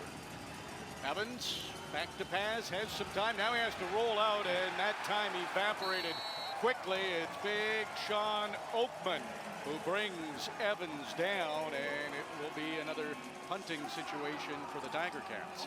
That was just a 5-yard loss on the play, actually. 4-man rush, deep 3-double cut. Kind of, it appears that some of the pass concepts are taking a long time to develop. Dane's really waiting and waiting and waiting, and there's not much happening. They're going to rush the punt off here and save as much time as they can. Michael Damagala in punting, and that's fielded by Chandler Worthy. Not much there, so another pretty good punt by the rookie Michael Damagala, and the Argonauts are going to start inside their own 20. Just over 3 minutes to go in the third quarter. R.J. Broadhead with Luke Tasker, Hamilton Tiger Cats. Defense on the field, and the Argonauts, they had a penalty tacked on to the kick return, so they're pushed back to their own 7-yard line to start this drive. The really great drive again by the Argos with the blocked punt. They would have had a chance to really pin the Ticats deep. So a blocked punt, sputtered drive, but now this penalty, and sure enough, the Ticats are in charge of the field position battle right now. Arbuckle tried the hard count. The Tiger Cats didn't bite. Now he gets the snap. Empty backfield, passing, and hard hit right away on Dejan Brissett. And Jovan Santos Knox is saying that that was an incomplete pass. Did he have it long enough? Doesn't look like it. It's incomplete. 2nd and 10. Great aggressive hit by Frankie Williams. Right as Brissett got the ball in his hands. Really punishing hit. And Brissett is feeling it still in the huddle as he goes back out to his position for 2nd and 10. Frankie Williams making an impact in every game, it seems. Big down here for the Argos, 2nd and 10. Arbuckle in his own end zone. The pressure starting to come. He gets the pass away. Boris Daniels up at his own 40 was in coverage with Jamal Roll, and there are flags, and this doesn't look good for the Tiger Cats. Pass interference, Hamilton, number 25. It's going to be first down for Toronto. Hamilton went cover 0 there, so the Argos are back on their own 6-yard line. Hamilton went full 7-man blitz, cover 0, 6-man blitz as John White left the backfield. So 6 in coverage, 6 blitz. Jamal Roll was in good position all by himself against Daniels, but looks everyone's feet was slipping, and Roll just couldn't quite let go of the jersey enough. It was fairly obvious defensive pass interference. I would argue unnecessary, though. He really was in a good spot to make the play. So Orlando Steinauer Coach O has the challenge flag out again. Hamilton is challenging the ruling on the previous play. They believe there was no pass interference. The play will be reviewed. So they're going to look at it, and Coach O's been pretty successful in his challenges, and this one might be worth the risk. I think, yeah, I agree. If there's any doubt, go for it at this time in the game, down by 10. I think your only chance here is that you could argue that it was just a surface, or both players are just, their cleats are just slipping on the grass surface at BMO. The ruling on the field stands. Oh, well, there you go. I guess they thought it was obvious too, I guess. A timeout. You can see. I mean, there was grass, spitting up everywhere in the replay of it. They are slipping around, but it's just too much. Jamal Roll did have a grip on a jersey to sort of make that slip exaggerated a little. Well, risk versus reward. You lose the timeout, but if it had got overturned, would have been big. Argo's in pretty good shape now. Arbuckle's going to tuck this and hold on to it, and he might have got back to the line of scrimmage, so not much there for Arbuckle and the quarterback keeper. That seems like, and don't take my word for it, but it seems like that was the first time we've seen Arbuckle have to actually run out of the pocket. He's moved around a little bit, but he's kept his eyes downfield and made throws. They've been so efficient on their first down. He actually had to tuck the ball and go for whatever 1 yard gain or something, but really great rush and pressure there by the Ticats front four. Argonauts on their own 38, 2nd and 9. Arbuckle back to pass again, and Frankie Williams was right there. He stepped in front of Brissett and almost picked that off, but bottom line, it's a big defensive play from Frankie Williams. He gets another knockdown, and the Argonauts are going to have to punt. Ticats brought 6, great pressure there. Great job of Frankie Williams. Just had just as much a chance at that ball as did the Toronto receiver. Could have easily been an interception. He's playing at a very, very high level. A couple of big plays by Frankie Williams on that Argos drive. A big hit on Brissett and then broke that play up. Boris Beatty back to punt. This time he gets it off. And Frankie Williams tried to do his thing now on the punt return, but there's nowhere to go. Mercer was right there, and Frankie Williams stopped pretty much right in his tracks. Really great coverage. Shed the block right at that 5 yard mark there, and Frankie was sort of caught still receiving the ball and not able to make his strike upfield. Well, this third quarter has gone pretty quickly. Thanks to that first drive by the Argos that took about half the quarter off. They wound up with a field goal. That's the only scoring in the second half, and the Argonauts lead by 10. 30 seconds to go in the third quarter. Dane Evans. He'll step back. Got some time. Throw up the middle. It's caught by Ackland, but he was hit hard. And a tremendous job to hang on to that ball after Enoch Mwamba really laid into Ackland. Yeah, you're right. That was Ackland was running a drag route across the middle from the right to the left. Enoch Mwamba was right there. Really spectacular catch, actually. So easily could have been jarred loose just by the hit. 2nd and 5, a little bit of breathing room. Last play of the third quarter. Hamilton on their own 34. Pass up the middle. It is caught by Tim White. And he was surrounded by Argos, but still got almost up to midfield. So a huge play for the Tiger Cats to end the third quarter. They're close to midfield, and they need points. They trail the Argonauts by 10. It's 17-7. This is the Ticats Audio Network. About set for the fourth quarter at BMO Field in Toronto. Toronto leading Hamilton 17-7. And a handoff to Jackson Bennett, and Chris Edwards right there celebrating, and that might have been a loss here for the Tiger Cats of a couple of yards. It's a really tough responsibility. Steve Dunbar Jr. is assigned to recognize a secondary blitz and then enter the box and pick it up. Chris Edwards timed it up very nicely, and Dunbar actually got in there and got a good piece of him, but not enough to prevent Chris Edwards from breaking the play up in the backfield. 2nd and 12. Hamilton on their own 52. Dane Evans back to pass. He's got to hang on to this ball. He's going to run. Oh, he stayed on his feet. He eluded a tackle, and he might have got the first down. What a great run. Savvy little play by Dane. It really appeared like he was going to slide and just take what he could get, but he... Jeff Richards, one of the leading tacklers of the Argonauts. He didn't think Dane could make that move, did he? What a juke and jive by Dane Evans. Somebody's down on the field here in Argo.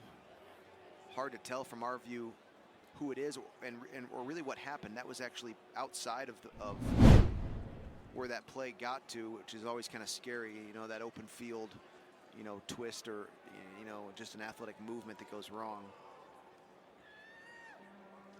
Dane Evans needed 12 yards. He got 12 yards. They haven't moved the sticks yet. And the spot, yeah, it'll be close. Looks like it's really close. Back at BMO Field, RJ Broadhead and Luke Tasker. It's 17-7 for the Argonauts. And Travis Feeney, who's had a really strong game for the Argonauts, still down on the field at the Argos 40. Yeah, hoping the best for Feeney here. You can see him talking and moving, but they haven't. And sure enough, they're setting him up on the field now. But he hasn't moved off his place where he was injured on the field there on the 40. And he's getting off under his own power, so that's a great sign. Such a valuable run there by Dane Evans just before this pause here. And it looks like we're going to be 3rd and inches. Dane Evans under center. And he will follow that offensive line, and no problem. That'll be a first down for the Tiger Cats. And Shaq Richardson and Tim White doing some pushing and shoving. Hasn't been as irritable between the two teams as it was on Labor Day, but of course there's still a big rivalry here. Yeah, you know, sometimes that gets, you have a real aggressive game, and both coaching staffs are preaching the worst thing you can do right now is get a 15-yard penalty for your team. I think that's probably been said a lot of times in the 3 days between these games, and so it's kind of instilled in the minds of these guys, but you're right, it has been much less chippy than Monday afternoon.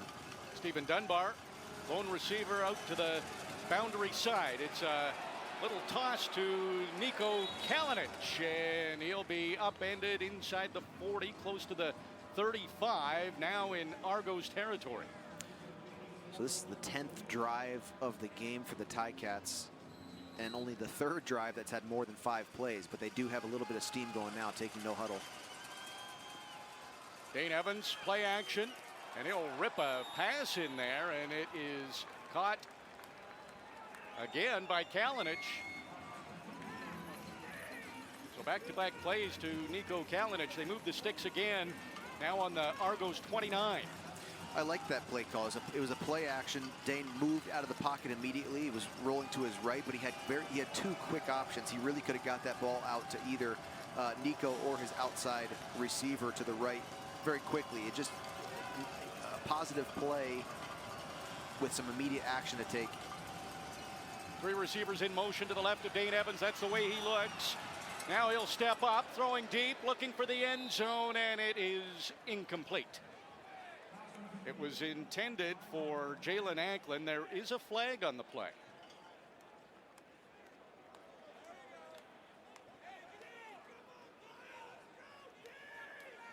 Here's the call. Holding Hamilton, number 60. It's a 10-yard penalty. We'll replay first down. 1st and 20. Still in field goal range as it sits, and they're down by 10. A field goal is acceptable here. But this pushes them to what is now a long field goal, right? Costly penalties, especially as they're getting into scoring territory. You want to get half here. That's the goal of this play. You've got 2 plays to get 20 yards. You need half right now. So 1st and 20 on the Toronto 39. 4 receivers to the left of Dane Evans. He was looking up the middle. He's going to elude what looked like a sure sack. And then he throws deep, looking end zone, and it's incomplete. Somehow Dane Evans stood on his feet and avoided a sack, but he couldn't complete the pass as he tried to scramble and make something happen.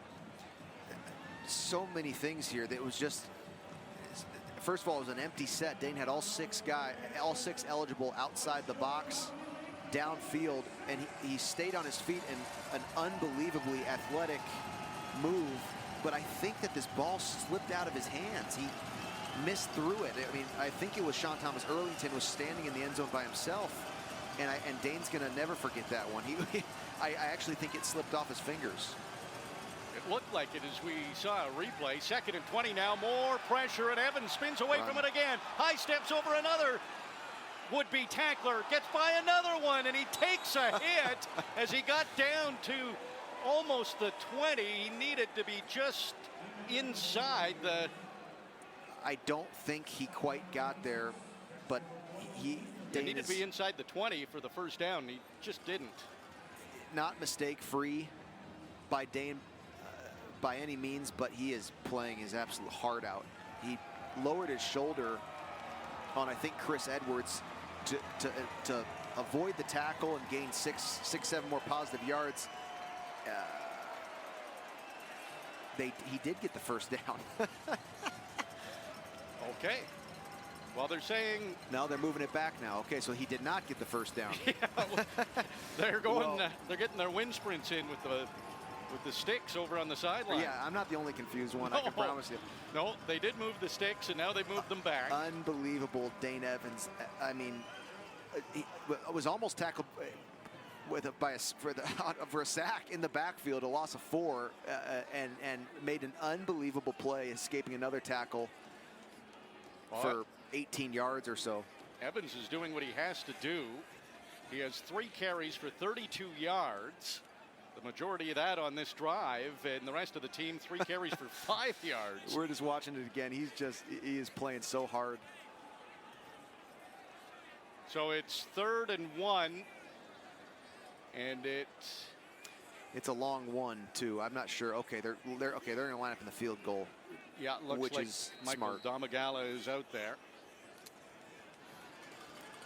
27-yard field goal attempt here. Dane holding. Yeah, Dane Evans is the holder, so that's interesting. But the Tiger Cats need points.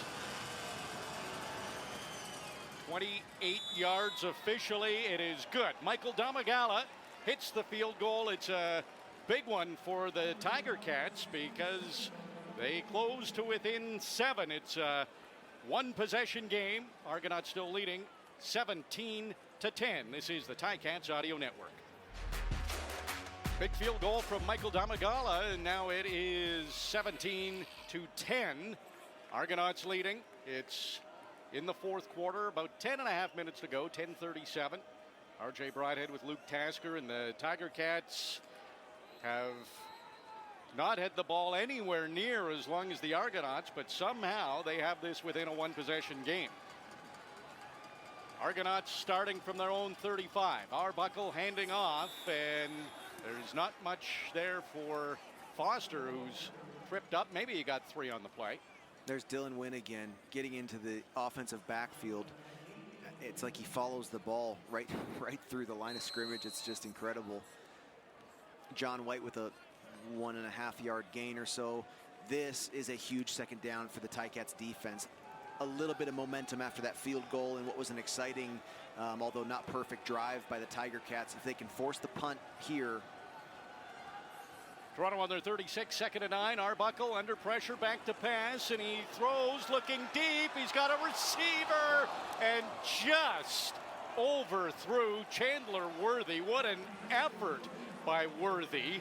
He dove and got his hands on it, and that would have been massive, but he couldn't haul it in. It's incomplete, and the Argos are going to have to punt. It would have been a highlight reel catch, and he really laid out for it well. He stretched out for it pretty good. Take another look at it. Big time punt. Great chance for Frankie Williams to break something open in this game. Arbuckle started 22 for 28 since. He's gone 0 for 5. Boris Beatty back at about his own 20, and Frankie Williams catches it at his own 30, and he laterals it over to Tyler Turnowski, and Turnowski not going to get too much, almost to the 35. We'll see where they get him with his forward momentum, but the Tiger Cats trying a little trickery. Why not? Who wouldn't think that Frankie Williams is going to keep that ball? Yeah, and well executed. Frankie Williams actually, he While caught the ball. in the air, holding Hamilton, number 77. It's a 10-yard penalty. It's going to be first down. You don't like that? I feel it in my chest taking the field when there's a penalty in the return game. I can't stand it, and it makes it just, now you start on a huge negative for this drive. You had to go, 80 some yards, and now you have to go 90 some. Well executed attempt on the fake there by Frankie Williams, but really for no gain.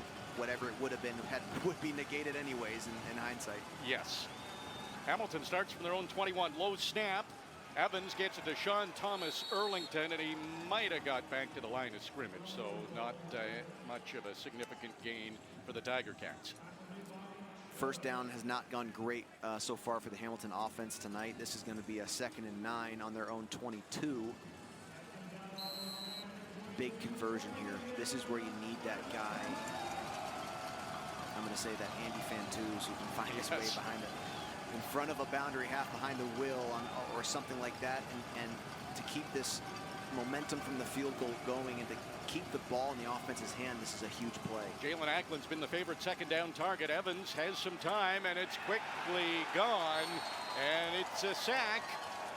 Right there again is Sean Oakman.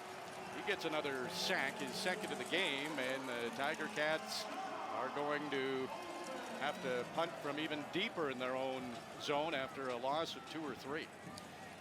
Yeah, Domagala is going to be standing on his own 4-yard line or so here. They're going to line up quick to save time. Michael Domagala, pretty good kick. That'll send Worthy back inside his own 40.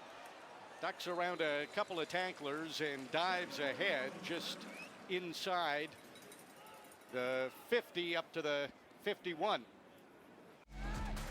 Back at BMO Field in Toronto, Argonauts leading the Tiger Cats 17-10. Midway through the 4th quarter, some big news developing here. We're trying to keep an eye on it. Dane Evans limped off the field, and he tried to throw a couple of passes, and he didn't look comfortable at all. So the Argonauts have possession right now. Dane Evans being worked on. We'll have to see what the future holds for this Hamilton offense, if Evans can continue or if David Watford comes in. Good start for the Hamilton defense as Eddie Wilson and Jagarrett Davis limit the gain on first down for the Argos. Looks like they actually lost a yard there. Great stop. Argos are at their own 50-yard line with a short field to run. Big 2nd down here. I keep saying that every 2nd down is huge in the CFL. But seriously, if they can force the punt here after this with a first down, you're really closing in on field goal range, which would put this back to a 2-score game. It's a close game. 7-point lead for the Argonauts. A little dump off pass for John White, and looked like he was down, got back up, but he might be close to midfield where they're going to mark that. But I think they called it a tackle. Jamal Roll came up and took his legs out, and he looked like he continued to run for a second, but it was really Roll's energy that made the tackle, and they're going to call him down. Unbelievable job by Jamal Roll taking the space out of that screen to the right there. Tiger Cats are getting this ball back. Boris Beatty back to punt. And Beatty will send this to the near sideline. Frankie Williams fakes to the outside, tries to go back to the inside, but Jack Richardson makes a good tackle. Number 1 tackles number 1, and it is indeed David Watford coming in for his first action of 2021. Of course, Jeremiah Masoli, he's banged up. Now Dane Evans, he's hunched over on the sideline. Yeah, Dane is an obvious discomfort. Labor Day, we saw Bethel Thompson come in at the end of the game, and now David Watford comes in to take over for the Ticats. So Watford in shotgun, Short pass to Sean Thomas Erlington, who made a great catch. Looked like a one-handed catch. Pass was behind him. Looked like he might be tackled for a loss, but he may have got that back to the line of scrimmage.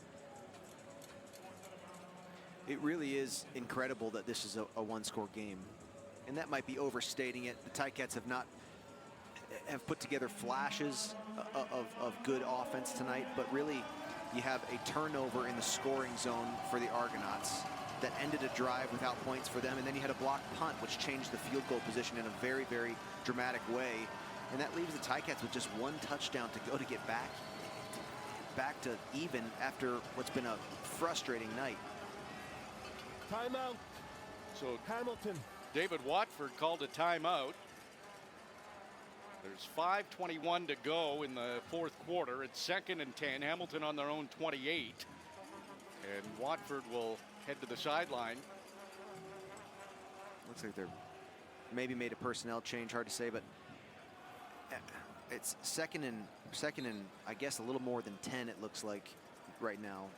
It's just they've been in that position all night. The Ticats have recorded 7 yards on first down 2 times tonight. 7 yards or more, that is. Yeah. They've been in this uncomfortable second down position all night. And we talked about this earlier. It's very hard to call successful plays continually in second and long. Out of the timeout, David Watford ready. He's in relief of the injured Dane Evans. He's got some time. Watford, a pass. It's incomplete. Jalen Anklin reached for it and then took a hit from Chris Edwards. And it's going to be another punting situation here for the Tiger Cats. You get closer and closer to the end of this fourth quarter, and each play carries a little bit more weight. Damagala, who's handling the punting responsibilities tonight, this is a really, really big kick in the field position battle here. Joel Whitford hurt in warm-up, so Michael Damagala doing both, and he kicks that one down to the Argos 40, and Chandler Worthy, he had to scratch and claw just to get a couple of yards. Might have got up to his own 50, or maybe just short of that.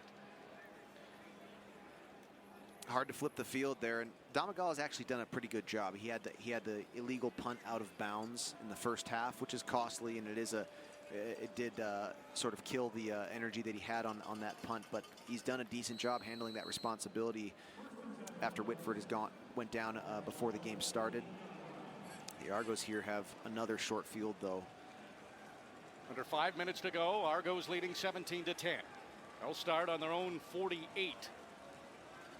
Nick Arbuckle, high snap, hands off to John White. He was hit initially by Eddie Wilson behind the line of scrimmage, and Eddie Wilson cringing as he knows he could have had a loss. Instead, John White turns that into positive yardage.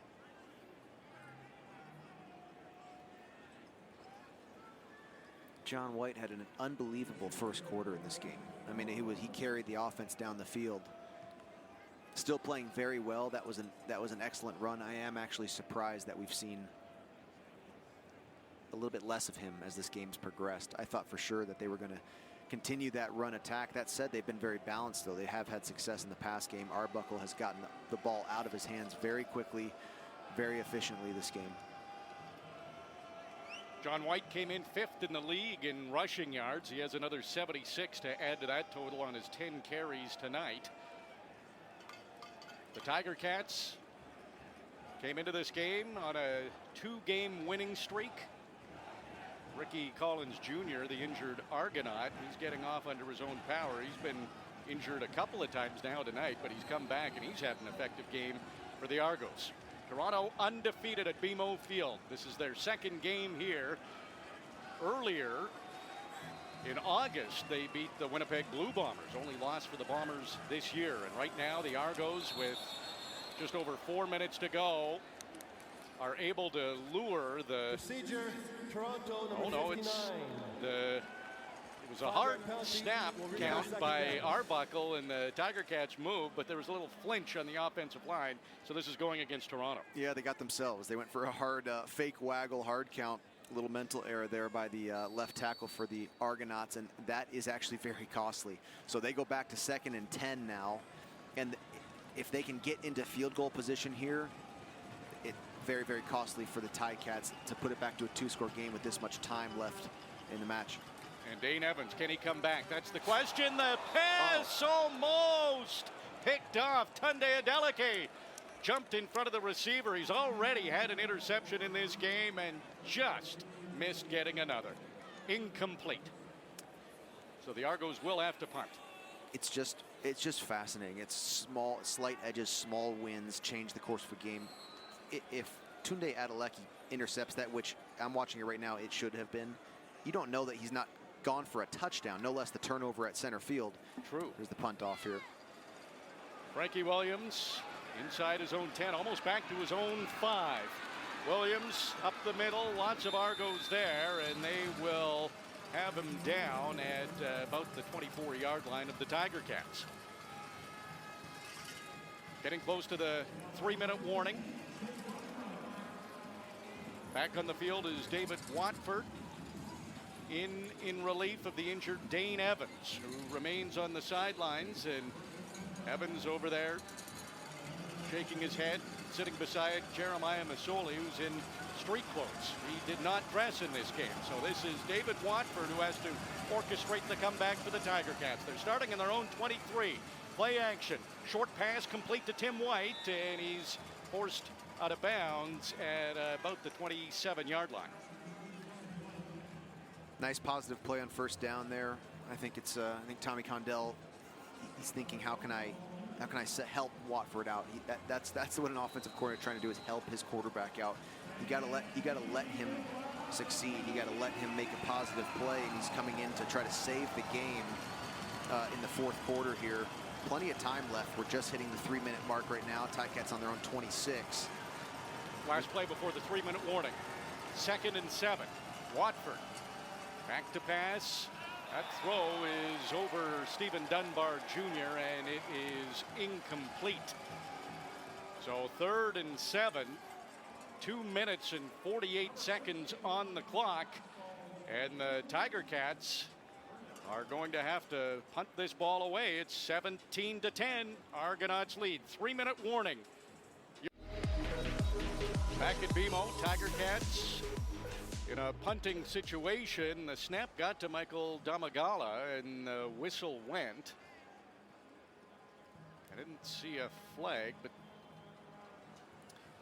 they blew that one down immediately. It's 17-10. Argonauts leading the Tiger Cats. 2 minutes, 48 seconds. Now they're good to go. Damagala back to punt, needs a big one. Chandler Worthy. He'll field that at about his 45 and does not get anything after that. The punt team down there immediately, and they did their job to limit that return. Great job again by Damagala on doing his extra job tonight and doing it very well. And this is the 3rd time we've seen this. Now the Argos start at something like their own 50-yard line, and they haven't been getting into scoring territory, but they've been keeping the Ticats back in their own end. This has just been a grudge match here in the fourth quarter of field position, and nobody's really strung together a successful drive. But all the Argos really have to do is just run this out, and they're hoping for a good 3-minute offense as the clock counts down at 2:37 now. This is the only game so far where the Tiger Cats haven't had a lead. Play action. Arbuckle tried to pass it to Ricky Collins Jr. and Jagarrett Davis was able to get a hand on it and knock it down. Incomplete.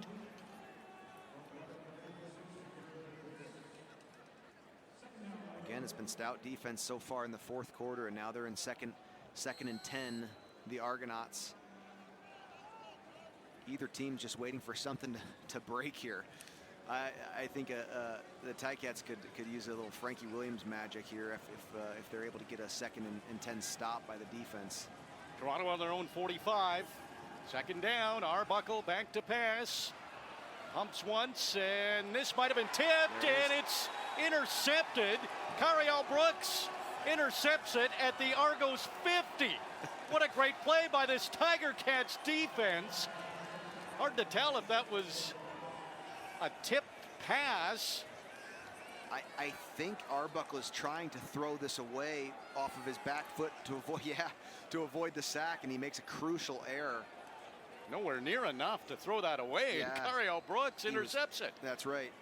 Great play 2 weeks in a row with a crucial interception by Cariel Brooks. Now there's 50 yards to go. Oh, man. 2 minutes and 23 seconds left, and they need a touchdown to tie the game. With David Watford in at quarterback. Dane Evans, he's injured. He's on the sideline. Watford throwing deep. Has a receiver. It's Tim White. He got an arm on it, and he's looking around. There's no flag. He can't believe it, but Tim White turned around with that great speed he has. A lot of talk this week about a race between Speedy B and Tim White. But boy, that was close to being a catch. Yeah, it really is pretty good coverage there. But Watford probably knows he underthrew that just a little bit, probably trying to estimate Tim White's speed running down the field. White did have a good 2-yard separation. It was a great route, and it was exactly what the Ticats needed right there. Tim White's too fast. Yeah. Had to turn back for it, couldn't come up with a catch. So now it's 2nd and 10 on the Toronto 50. Hamilton down by 7. Watford rolls out of the pocket over to his right, throws on the run, and it is incomplete. Intended for Stephen Dunbar Jr., but the pass was out of bounds, and Dunbar Jr. had no chance to make the catch. The only thing David Watford could have done there is just held the ball a little bit longer. He had rolled out of the pocket and really wasn't being chased that closely, but I agree with him on the fact there really wasn't much going. He had to try to squeeze a ball in there on the sidelines there, but Ticats are going for it here. Here we go, 3rd and 10. Just over 2 minutes to go. Ball on the Toronto 50. Watford back to pass. Tiger Cats need a first down. It's complete. Jalen Acklin eludes one tackle. He gets down to almost the 30, and the Tiger Cats do convert the first down and a lot more. Jalen Acklin, a huge 3rd down reception for the first down. Acklin pulled a little Dane Evans there and avoided what was a sure tackle. Just put his shoulder down and stayed on his feet. Incredible play. What the Ticats have to do right now is relax. There is so much time left in this game, and they're on the 32-yard line first down. There's a minute 50, and they're taking their time. They're getting up to the line. Unbelievable. 3rd and 10. What a clutch play. David Watford in at quarterback, steps back again. Another passing play. It is caught by David Ungerer, and that should be another first down for the Tiger Cats. It is. They're just outside the 20, maybe on the 21 of the Argonauts, and they're ready to go again. Watford taps his right foot. There's the handoff to Sean Thomas Erlington. He breaks it through the middle. He's at the 5. Touchdown, Tiger Cats! Sean Thomas Erlington runs it in, and the Tiger Cats are a point away from tying this game. After all that, it's 0-0 now. There has been really sloppy football all over the field tonight, and the Ticats away in an Eastern game are 0-0 with a minute and 24 left to go. Unbelievable production by all around by the Ticats offense. Everybody had a part in that drive on the way down there. Unbelievable job by David Watford to come in this late in the game in a really struggling offense and piece it together. And Sean Thomas Erlington had 7 yards rushing in the game prior to that run. Incredible run after the catch by Jalen Acklin leading up to that play. And then Sean Thomas Erlington staying on his feet and bouncing it off linebackers. 20-yarder for the touchdown. DBs. Unbelievable. And Feeney's down again. Feeney was on the field for quite a while earlier in the game, and he's struggling to leave the field now again. Unrelated to the touchdown. Touchdown will stand, and Domagala a chance to tie. Yeah, there's a little bit of time here now as Michael Domagala awaits the convert attempt. Needs to make it to tie with a minute 24 on the clock. Tiger Cats have never led in this game. Damagala, it's, oh wow, he hit the upright. Can you believe that? He hit the upright on the convert attempt. It's no good. And the Argos continue to lead this football game. It's 17-16. Wow. And there's a minute 24 to go. So now, wow. So Damagala has had the extra pressures throughout the night. Dane Evans was not the holder on that play as he's out with what appears to be a leg injury. In fact, it was Whitford in holding who is not able to punt tonight, but was still dressed as he got injured in the warm-ups. It looked like a very good hold. And Damagala pushed it a bit as it banged into the right post of the upright. So now you got to go on sides here. Now you got to try to get the ball back, and you're down by 1. Tiger Cats not going to do it the easy way. So Damagala, this is something they work on in practice all the time. Can they execute the onside kick? There's the big bounce, but it is caught by the Argos, and they'll fall on it. There's a minute 21 on the clock. There was a flag on the play. So the Offside, Hamilton, number 23. The penalties decline. It's going to be first down for Toronto. So Hamilton was offside. Argos will start in Hamilton territory at the Tiger Cats 53-yard line. So there's a minute 21. Tiger Cats will need to stop the Argos here. Arbuckle. Hands off John White. They would love to keep this running game going, and pretty good gain on first down. About 6 or 7 for John White. And they'll run the clock off here once the ball is set down underneath a minute. They do need to get the first down. It's 2nd and 3 right now in order to have a handle on the clock through the end of the game. Even so, it'll be very, very little time if the Ticats are able to get the ball back.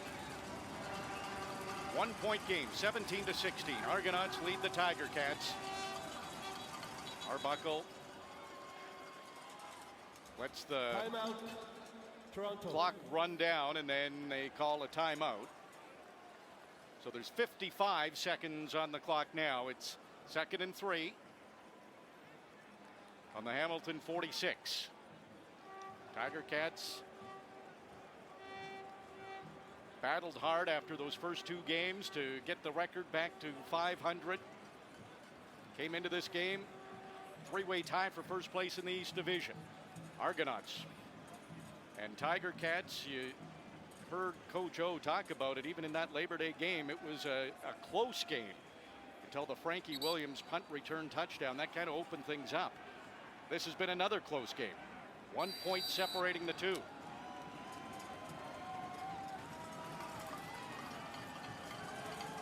"57 seconds on the clock. Here's the snap. High one to Arbuckle. They'll keep it on the ground again, and the Tiger Cats, looks like they've stopped John White short of the first down. They had to stop him. If he was able to get that first down, that would have been it. Be interested to see where this gets spotted, but the Tiger Cats indicating that it's going to be 3rd down. And it will be, looks like 2 yards, yard and a half. I think that what Toronto does here, I bet you Arbuckle punts this ball. You can't turn the ball over on downs here because a punt through the end zone can tie the game. That's right. So no way they're gonna really. And Arbuckle runs up under center. A couple of hard counts. Tiger Cats being patient. 30 seconds on the clock. Yeah, good call. So they were just gonna try to get the cheap penalty and now take the 5-yard loss. Time count violation, Toronto number 9. And punt this It's a down 10-yard deep into penalty.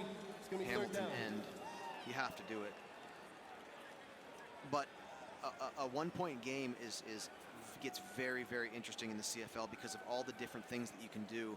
We had throughout my career, we had so many interesting things drawn up.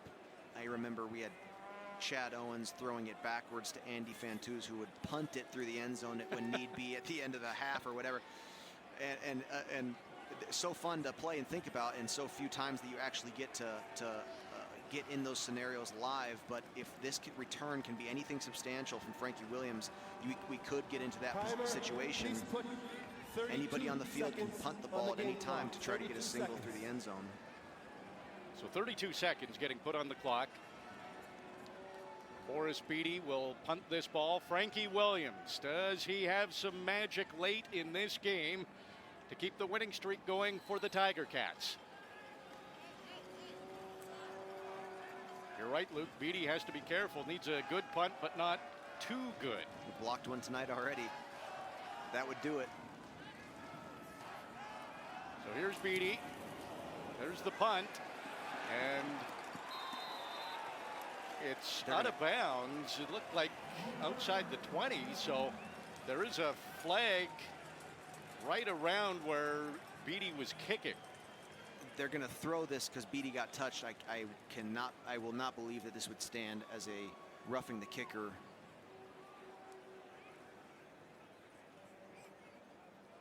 Beatty, I'm taking another look. Beatty did get his foot touched by the rush, by the block attempt.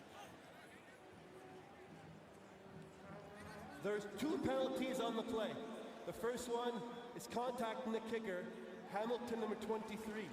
The second one is illegal punt out of bounds, Toronto, number 14. We'll replay the down, 3rd down. Okay. Interesting. It is lost time, though. I think they have not reset the clock to 32 seconds, so 7 seconds disappeared off of that for no reason. Right, and that's important. That's a significant 7 seconds. That's a play, maybe 2 if you do it properly.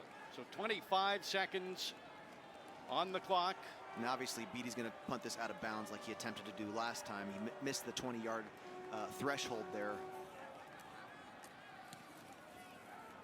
Frankie Williams, so he's getting pushed back right down to the end zone, and Frankie Williams is up to the 15, the 17 of the Tiger Cats, and there's 13 seconds on the clock.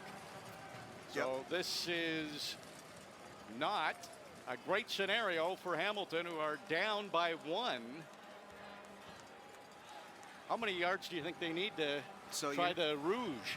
I don't think you're even thinking about field goal range. The clock's too low. It's almost like a Hail Mary that you don't really have to get to the end zone on, because anyone can just squib kick, punt it out of the end zone. But you have a lot of field to go here. 92 yards. There's the snap. Watford back to pass.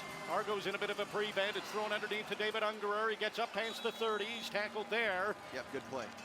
5 seconds on the clock. This is probably going to be it. I think you got to take the shot and don't get tackled.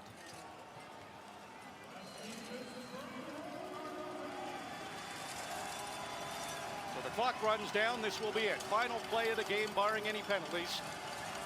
Watford taps his foot. Here's the snap. Trying to buy some time. The throw.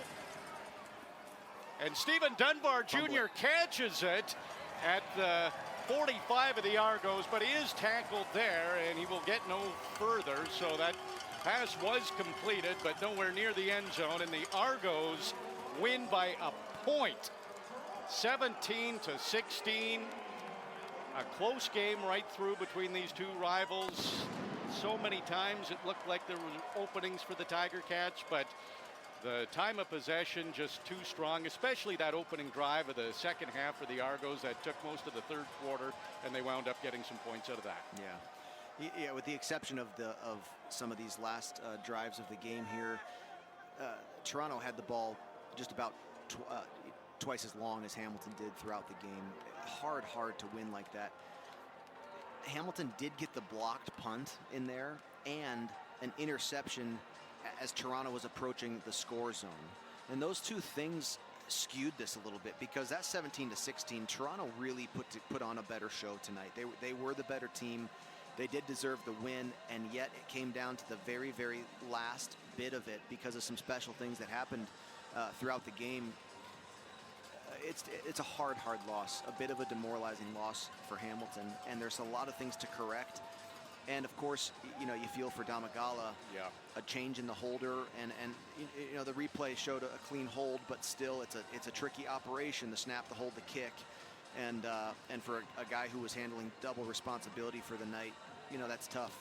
The 1 point loss on what is considered a guarantee, hard to see, and the Ticats are gonna need a little breath after this game. You got to kind of identify some things very quickly that just aren't the nature of your team. The first down efficiency, not what they've had. Not much of a run game attack, save for Sean Thomas's Arlington 20 spectacular run to near tie the game at the end. A lot to work on.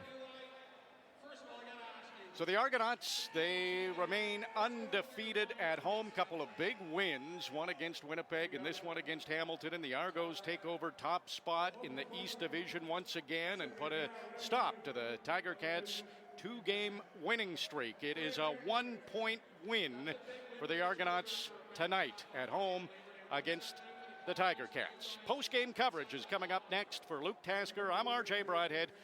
Thanks for listening to Hamilton Tiger Cats football on the Ticats Audio Network. Ticats Audio Network.